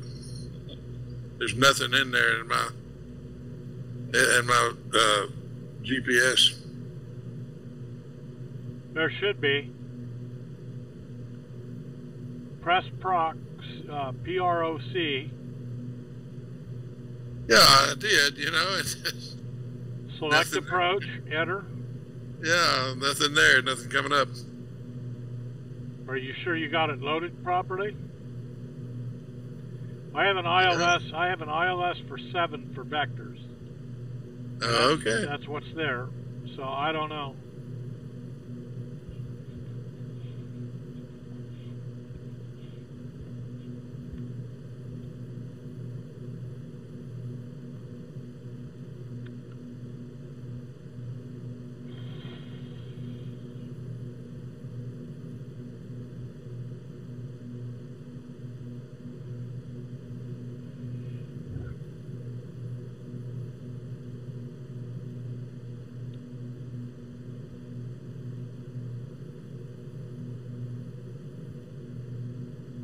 By the way, I did a calculation. We're looking at 56 minutes, roughly.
That is so weird. No, it's empty. There's nothing in the box.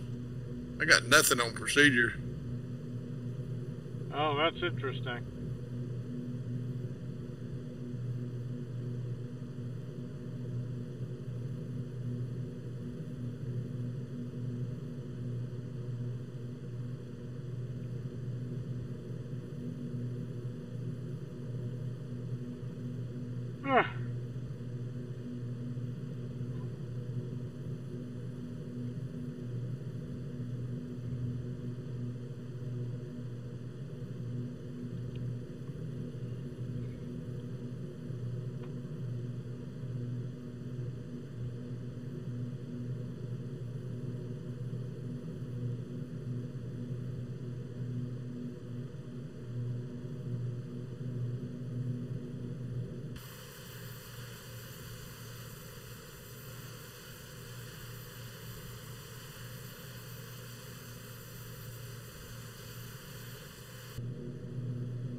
Glaring, I'm showing 49 nautical miles in 10 minutes ETA to the waypoint, and we're going to be coming left to a course of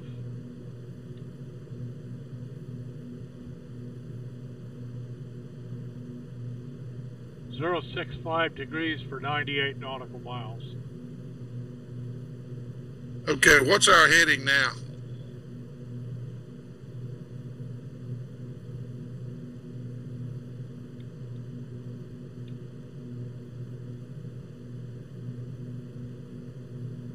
You know, I'm showing a heading of 66 degrees true.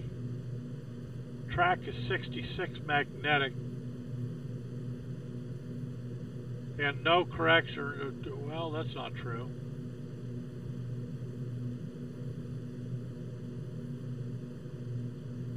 What happened? Did you underrun? No, I'm trying to fix this flight plan thing, but evidently that's not the problem. What's our next Tevar? Is that our next waypoint?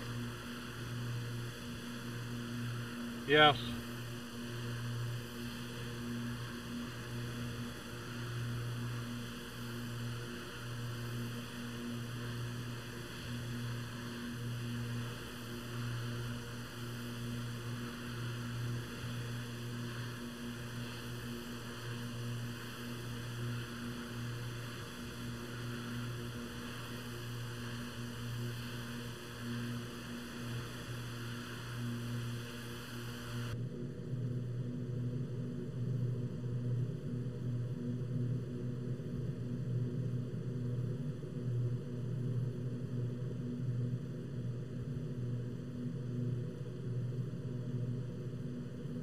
Show 143 miles roughly to Tevar.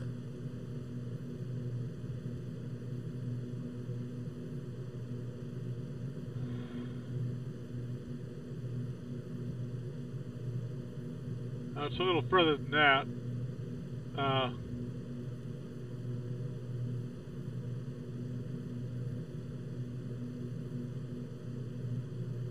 Yeah, maybe. Okay, I'm back with you. I'm a little far behind you.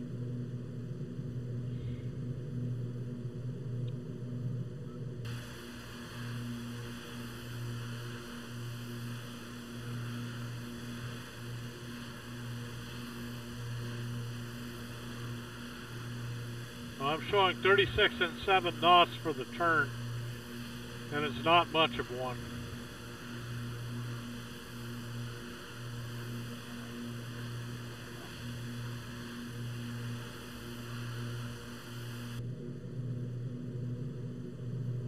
Okay. Yeah, I'm behind you, but I'm going to have to, it's just not there. I can't get it to load it, so I don't know why. What's the difference? I don't know.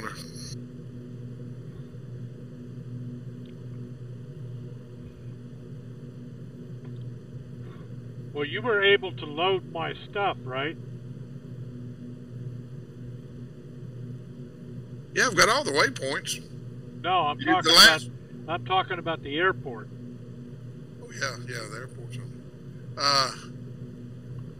The next two waypoints are NIBEX and LA 1N2, right?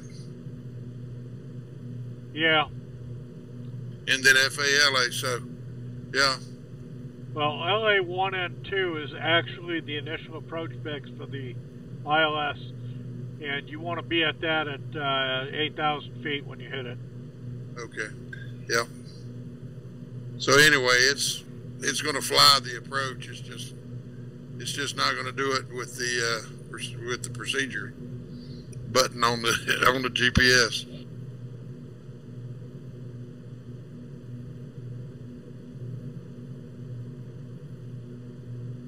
Well, you know what you can do is just fly it in nav mode with the heading and altitude bugs and do it manually. You'll be fine.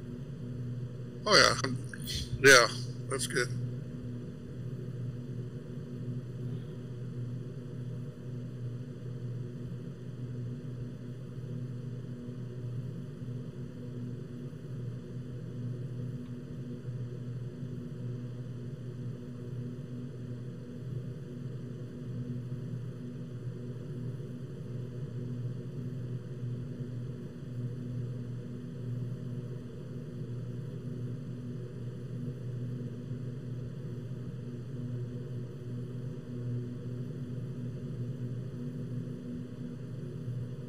You know, this is that loaded flight. I actually loaded this flight a couple of days ago when you and I were fooling around, and that's why maybe there's something there. But No, I mean, it's the same flight. No, it's not. It doesn't have anything to do with the airplane. It's the airport, okay? It's the scenery pack or the BGL in the airport file that controls that ILS. That's the reason why I'm kind of scratching my head about that. If you loaded the airport that I gave you in that file, the corrected one, it should be there. It ain't. I mean, the airport, I went and looked at the airport, and all your additions was at the airport. I could see that. I don't know why I didn't pick it up on the GPS on FlightSim. Well, your final destination is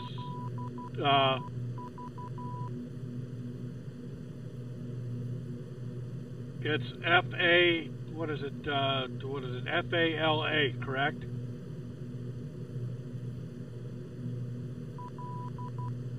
Yeah, oh yeah. No, the scenery took it. I mean, I had no trouble whatsoever loading the scenery. Yeah, you know, it went right in. So, and like I say, I was at the airport.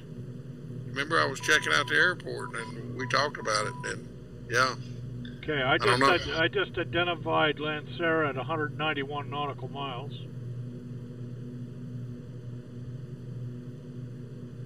I don't know why you can do it from so far away. I don't see it on mine yet.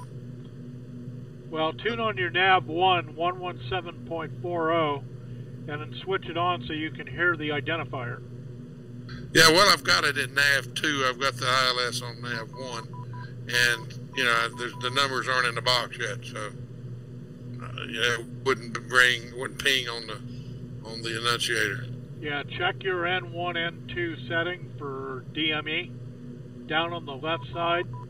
That switch is set by default to N1. Might want to switch to N2.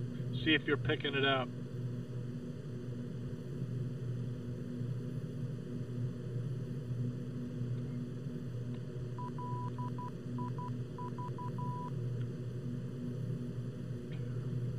No, I'm not getting either one.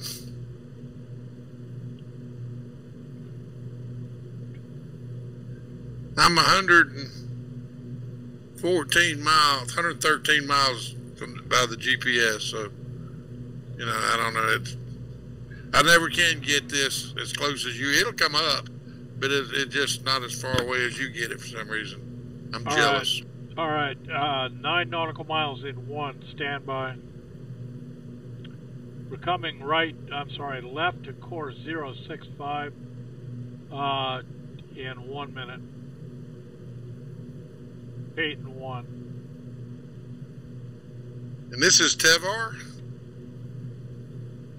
This is going to be NRAG or UNRAG, and we're going into Tevar next. Oh, I see. Okay.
And heading 066 now.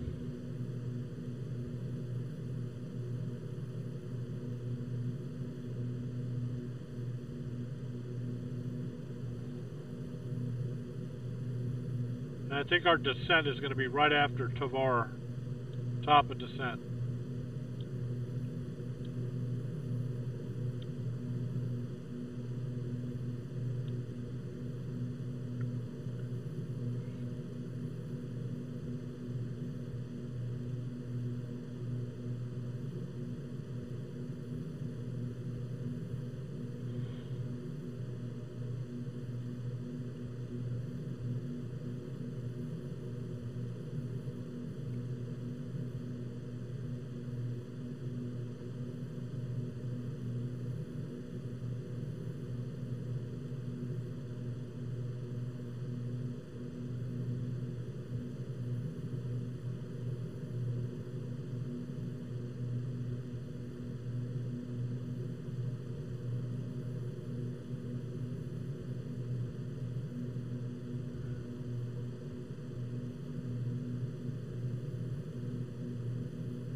Yeah, I'm seeing those clouds now.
Alright. Sent checklist. Status has been checked. Altimeter will be set to 3021 at 8,000 feet. Speed will be 180 at 15 torque, 1600 RPM. Auto feather will be on or armed.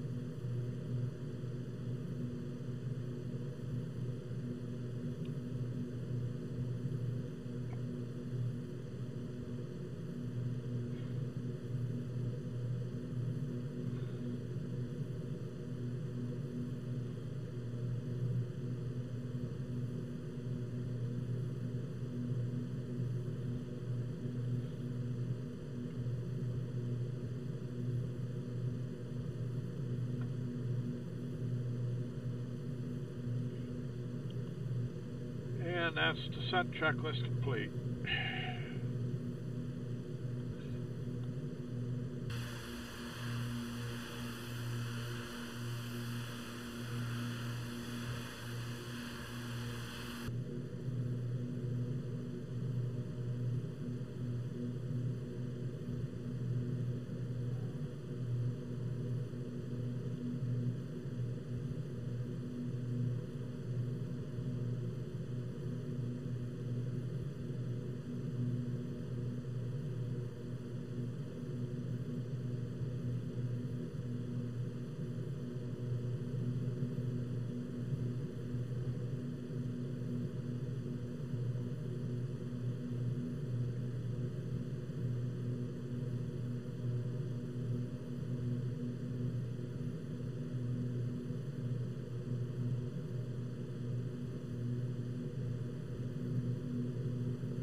Larry, Lanseria is 127.03 nautical miles. And top of descent will be 70. Okay, I'm still not seeing it on my. It'll be there, but it's just I gotta get close. I don't know what the difference is. Same airplane, right? Well, I have it tuned as my primary in N1. Yeah, I mean, it shouldn't matter. Oh, hold up. There she be, both of them.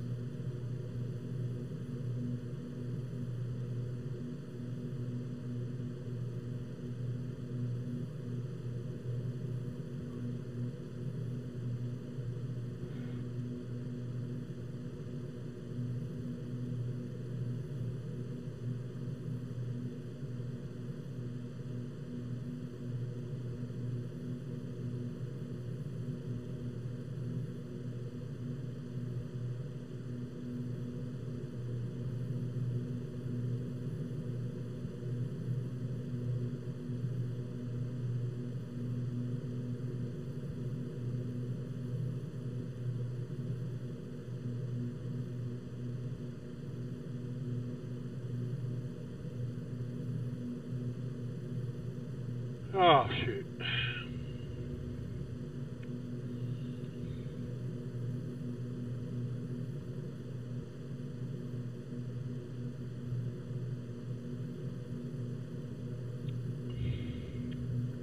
I'm also showing Tevar 8 minutes and 38 nautical miles.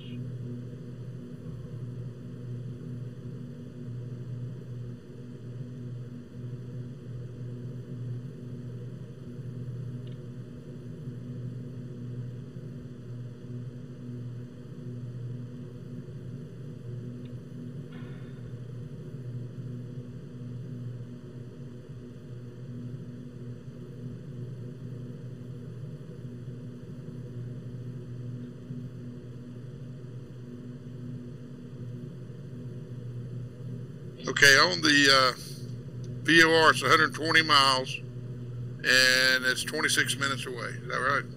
For the VOR? I think that's right. I was just reading it in the printout thing. Yeah, I don't show the ILS yet, though. You're going to have to be closer for the ILS. Right, yeah, I understand. Okay, that's good.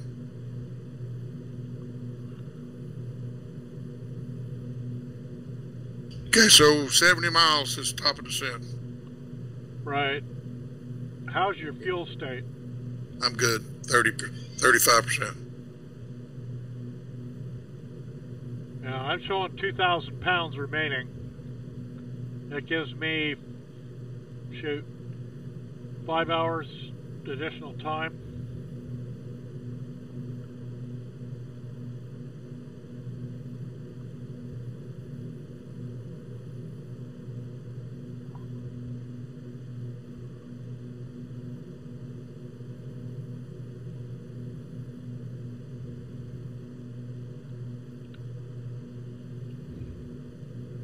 I'm showing about 17.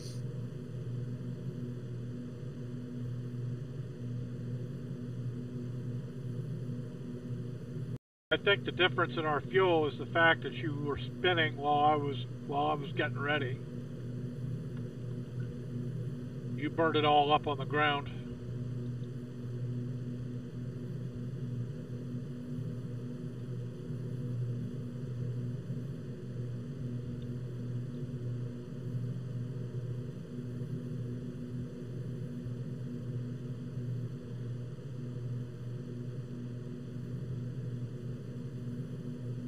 So, I mean, 4 total, so, you know, I got plenty of fuel. Plenty of gas. Okay.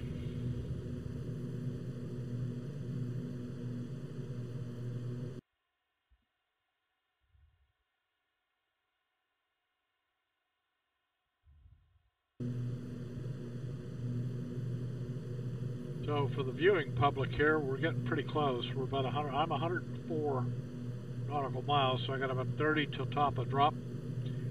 And what we're going to do is we're going to do a blanket down to 8,000 feet, and we'll shoot a straight in approach to runway 7 ILS, and we'll be in pretty good shape. So got it just about set up. Set checklist is set. Be in pretty good shape.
Alright.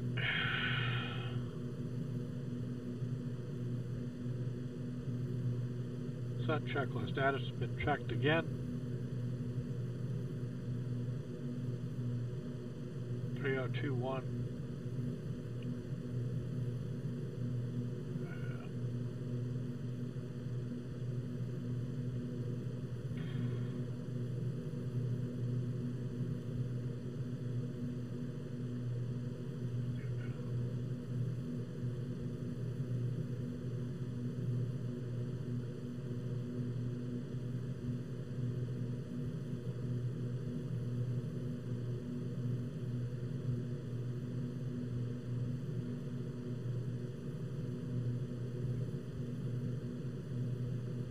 Okay, Larry, 1 and 9 for Tevar, and I'm looking at 90 nautical miles, so we're getting close.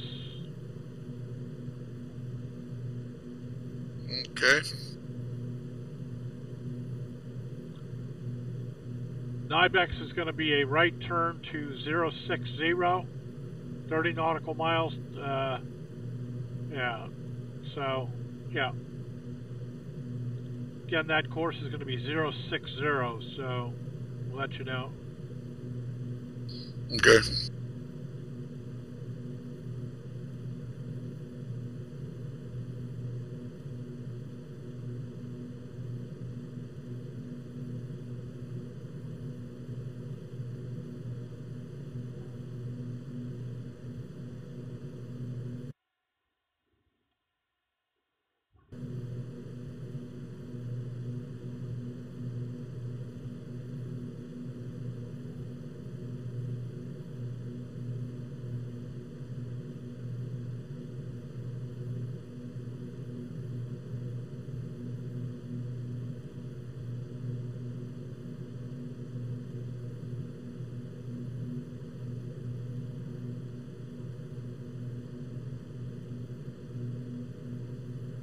Okay, left to course 060 now.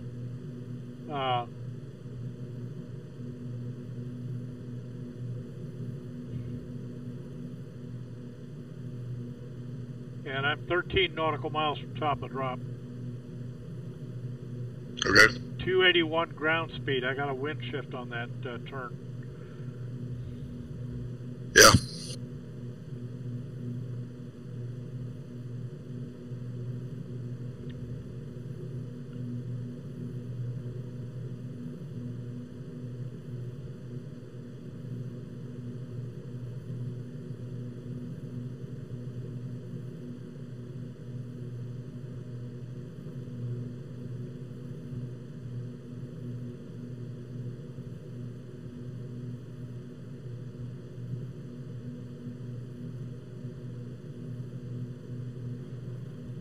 making the turn.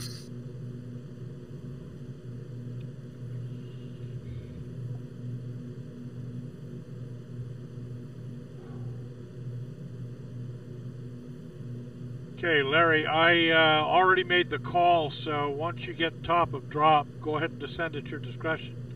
29 all the way down to 8,000 feet.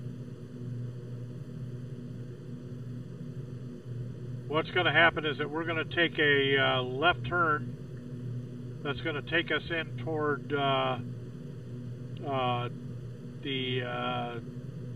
LA1N1 point, which will be the initial fix, 8,000 feet. Okay.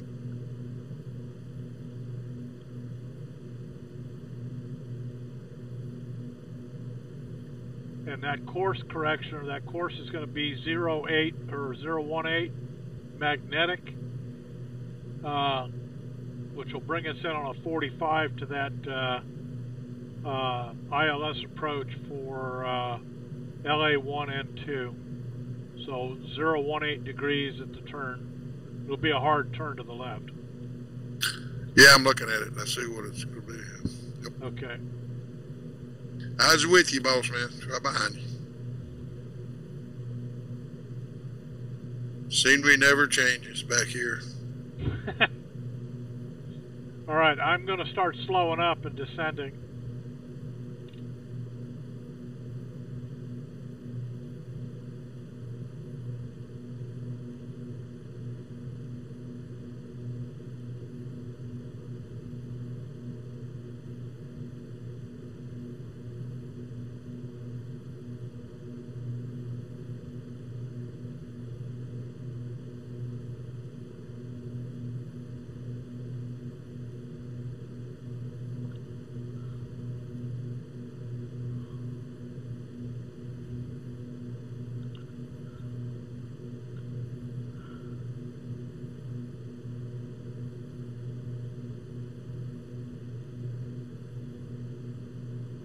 All right, I'm at 28.2 for 8,000, Larry. And I'm at 288 ground speed, so I'm actually speeding up in the descent. Yeah, I'm 2 miles from the top of the descent.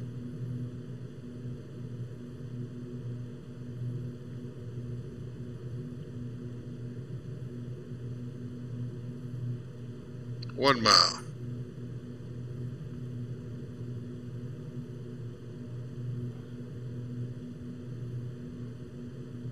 On my way down.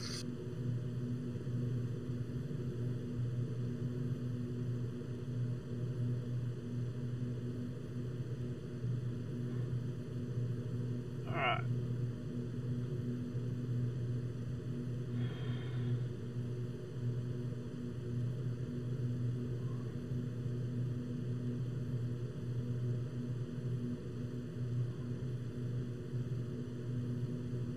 Auto feather is armed. Landing lights coming on. Fasten seat belts, no smoking sign set. Prop sync comes off. Propeller control levelers are full forward. We'll do that later. Cabin pressure 03 psi, established 150 knots, torque 25. Do that once we get down closer to 8,000 feet.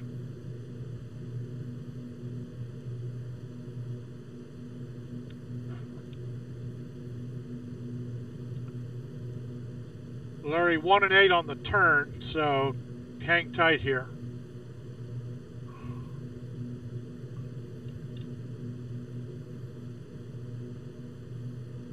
Bug the turn.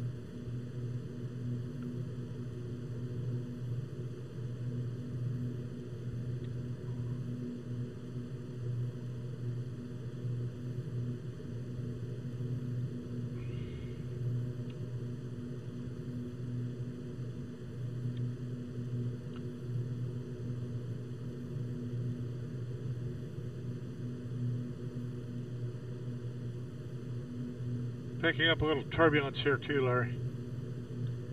Okay.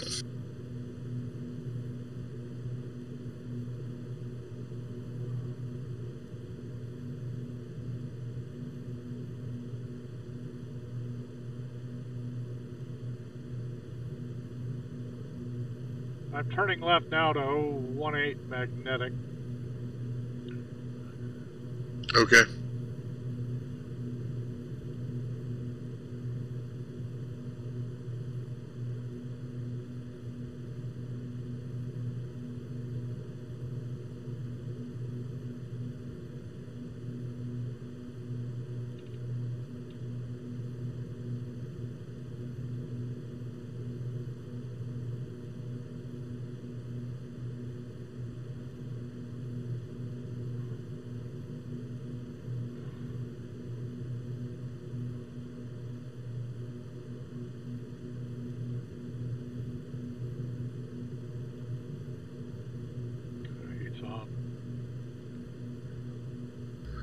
Turning for LA1N2.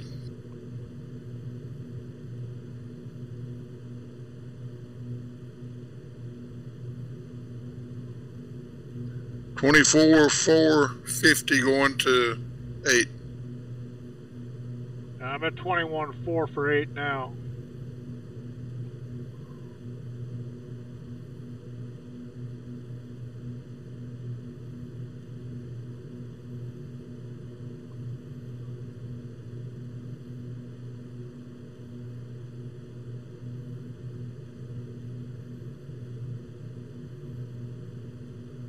I'm also showing a barometric pressure at 30.21, Larry. Yep, roger that. Got it. Transition altitude is 8,000 feet. 8,000.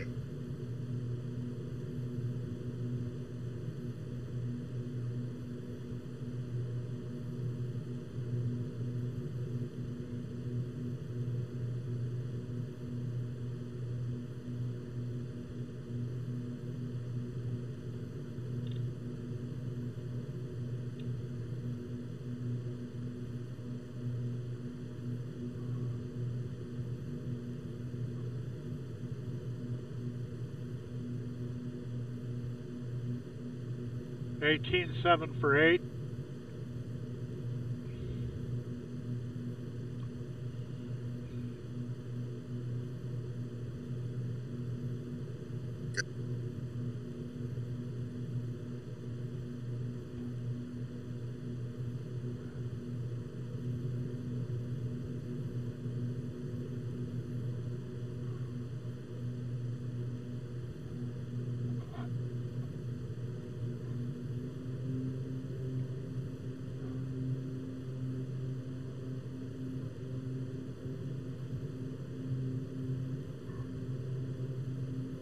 Alright.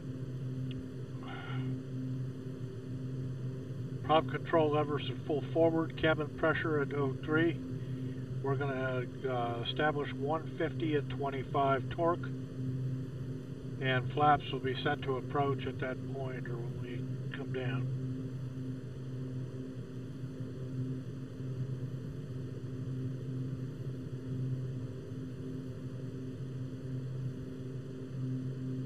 $16.2 for 8, Larry. Okay, I'm 20.5, or 20,500.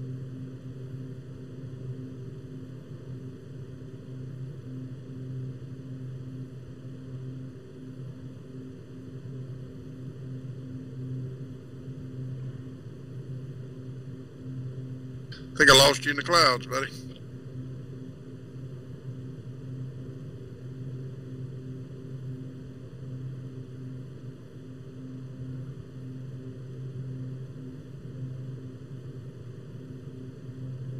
No longer have visual.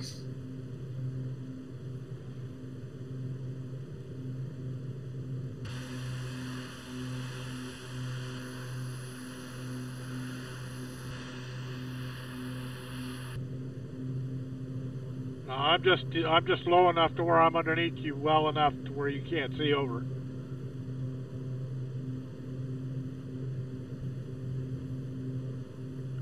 $13.6 for 8. And Larry, you might want to increase your rate of descent a little bit.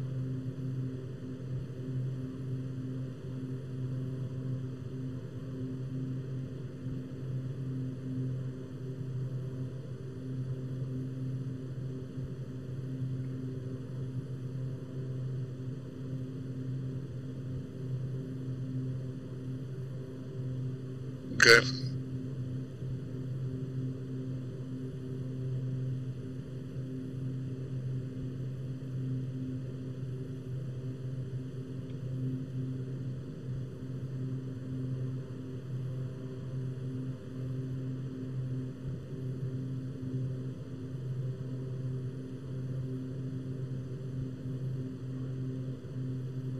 $11,007 for 8.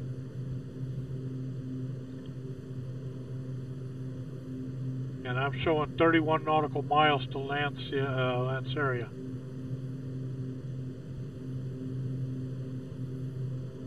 Okay.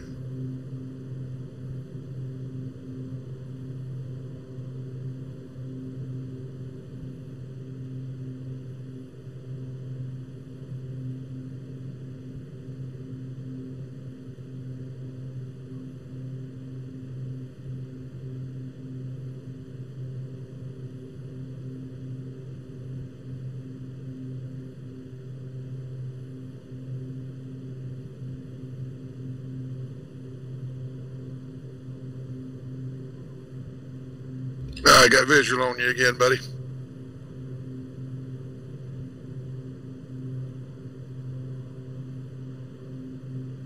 And what's going to happen is when I hit 8,000 feet, I'll level off here and slow down a heck of a lot. So watch your closure. Yeah, I'm 4 miles behind you.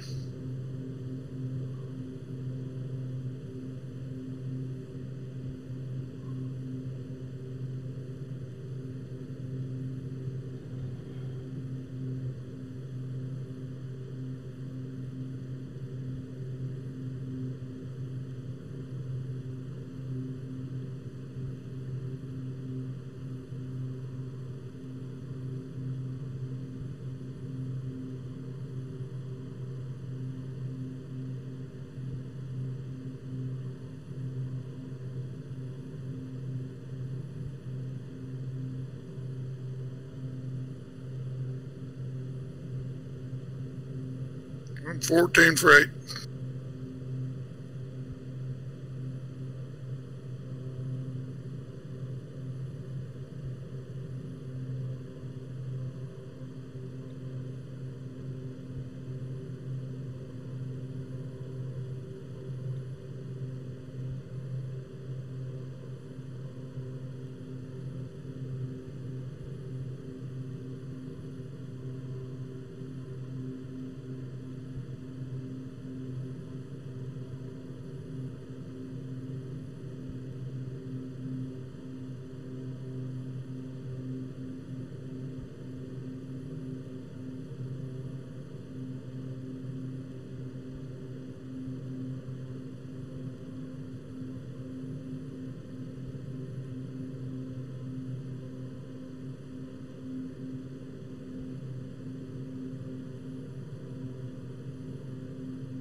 Yeah, I got the ILS.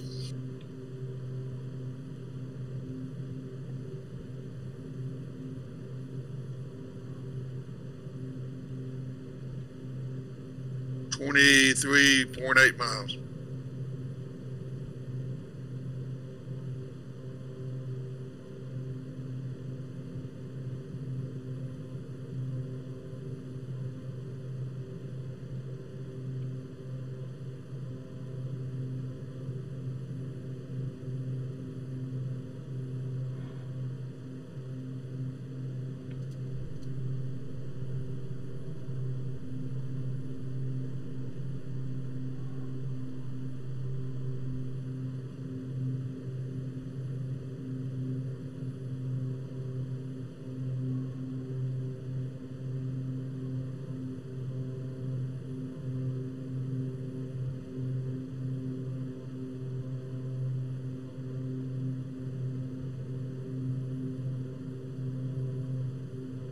You know, the altitude for the LA1N1 is 67,000. Correction, 6,700.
Alright, yeah, down there.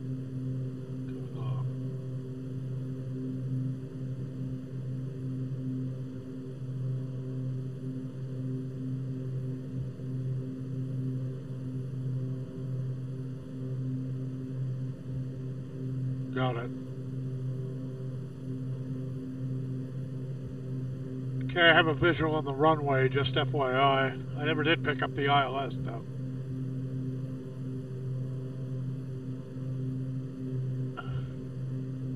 Now, you're behind me for some reason. I don't know how that happened, but...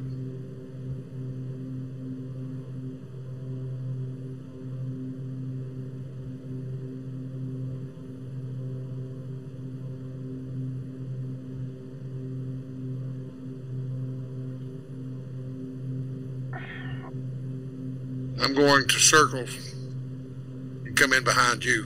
So you go ahead and stay on the, if you want to, just stay on the flight path and I'll come back around and be behind you.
I'm going to turn it about 10 miles out, Mark. Is that all right?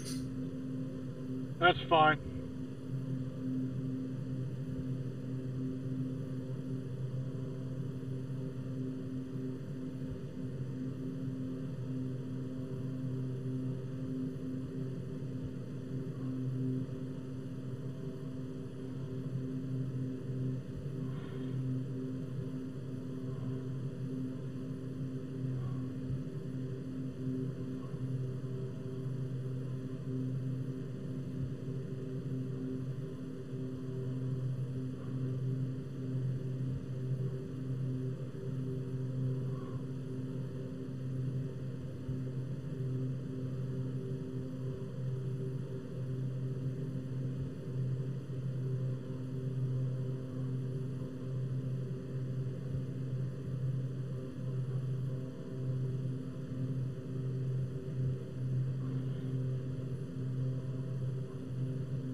Have the runway in sight. Have you in sight, way out in front of me.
Okay, Larry, I'm vacating at Alpha 3. Alpha 3.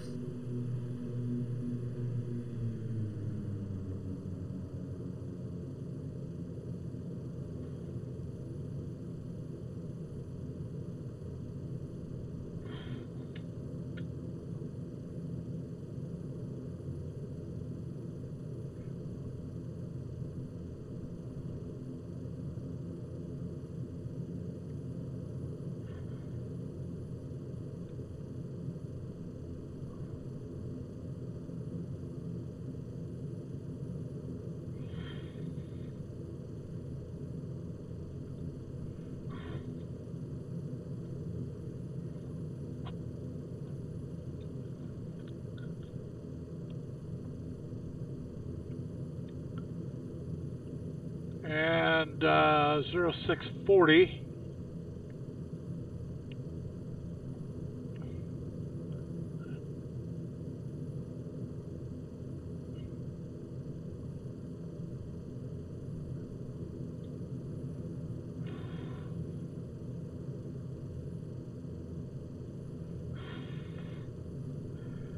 Alright, let's see what we got here.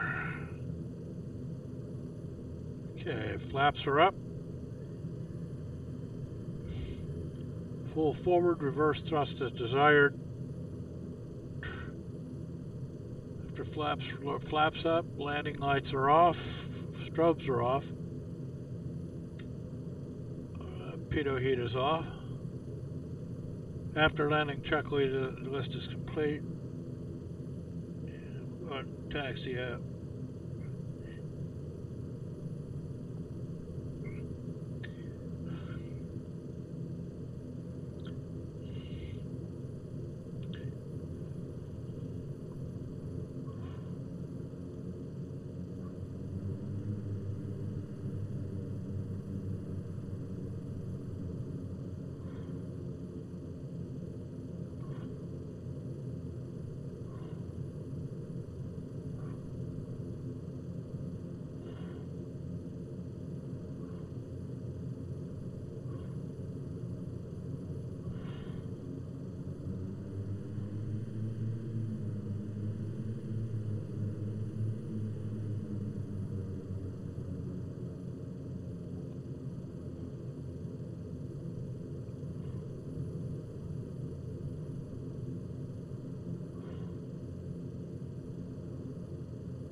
Okay, Larry, I'm on blocks.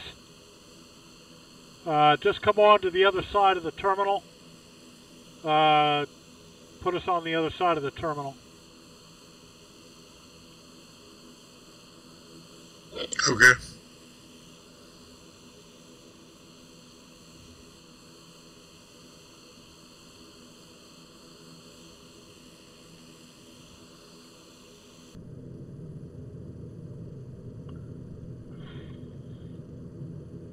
Okay, ladies and gentlemen, welcome to Lanseria.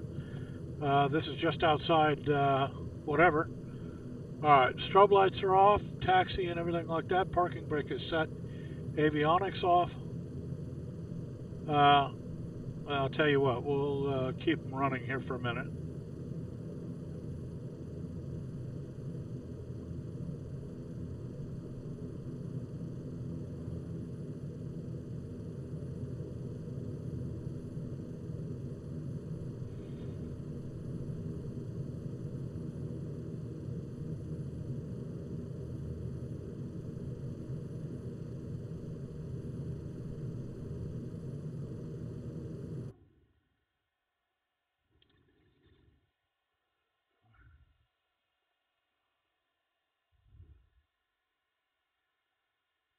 FALA traffic.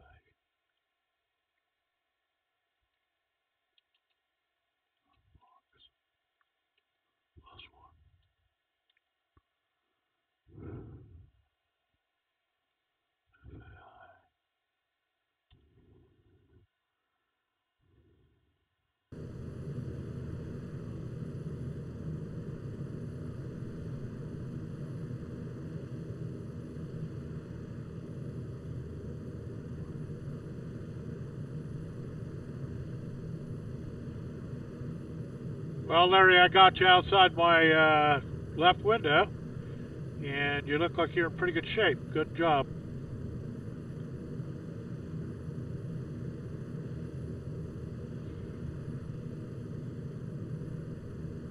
Well, thank you, buddy. I see you over there, and we're on the ground and everything. Hunky-dory. That looks pretty good. Let's go ahead and shut them down. We'll save them here. And I'll get back to you. I don't think that we're going to be able to go to Mozambique. It was about an hour or so to the east. I think what we're going to do is we're just going to go straight northeast up to Mombasa, which is in Kenya. And then we'll start heading up the east side toward Cairo. And yeah.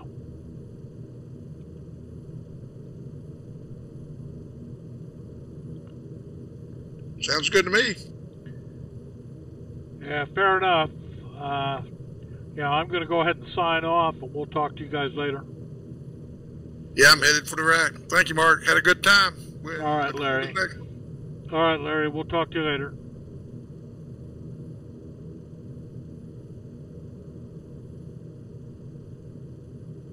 All right, so let's get this out of the way.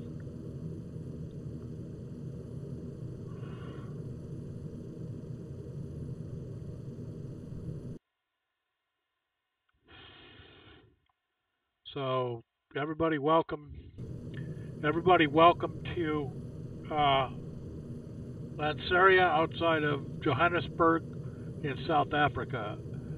Let's go ahead and do the strobe lights, or yeah, let's do the after landing. I think strobe lights are off, everything's good. Parking brake set, avionics we're going to go ahead and shut down. We're set. Now I'm going to go ahead and disconnect on that. And Larry is gone. Set up all our electrical equipment, shut it down.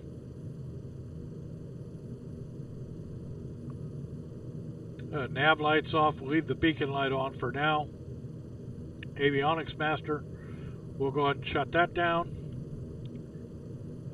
Fuel pumps will be off in a minute. Fuel cutoffs on our engines. Do the engine shutdown.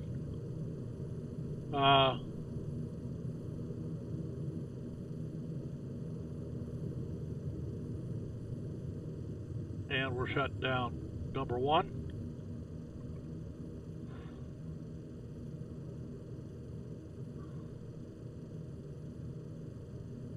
And last but not least, shut down number 2. Turn off the fuel pumps. Power levels are to idle, feathered. Condition levers are full cutoff, off on that. Master comfort and the master avionics switch is off. Let's go through and do the generators. We'll get the generators shut off or cut off here. Very quickly, yes. Shut off off our master guns. Okay. Yeah, we're looking pretty good here. And I want to say welcome and thanks everybody for coming along. We'll talk to you next time. Welcome on board, guys. We're in Lanseria outside of Johannesburg. What we'll do is let's run the trim down to takeoff trim here. I'll get that set up. Okay, there we go. Yeah, that'll work right there. Just a little bit, and we're set. And I got to figure out why I never picked up the ILS, but we'll do that later. Welcome to Lanseria, guys. Nice to have you along. Thanks, everybody, for coming along. We'll talk to you later.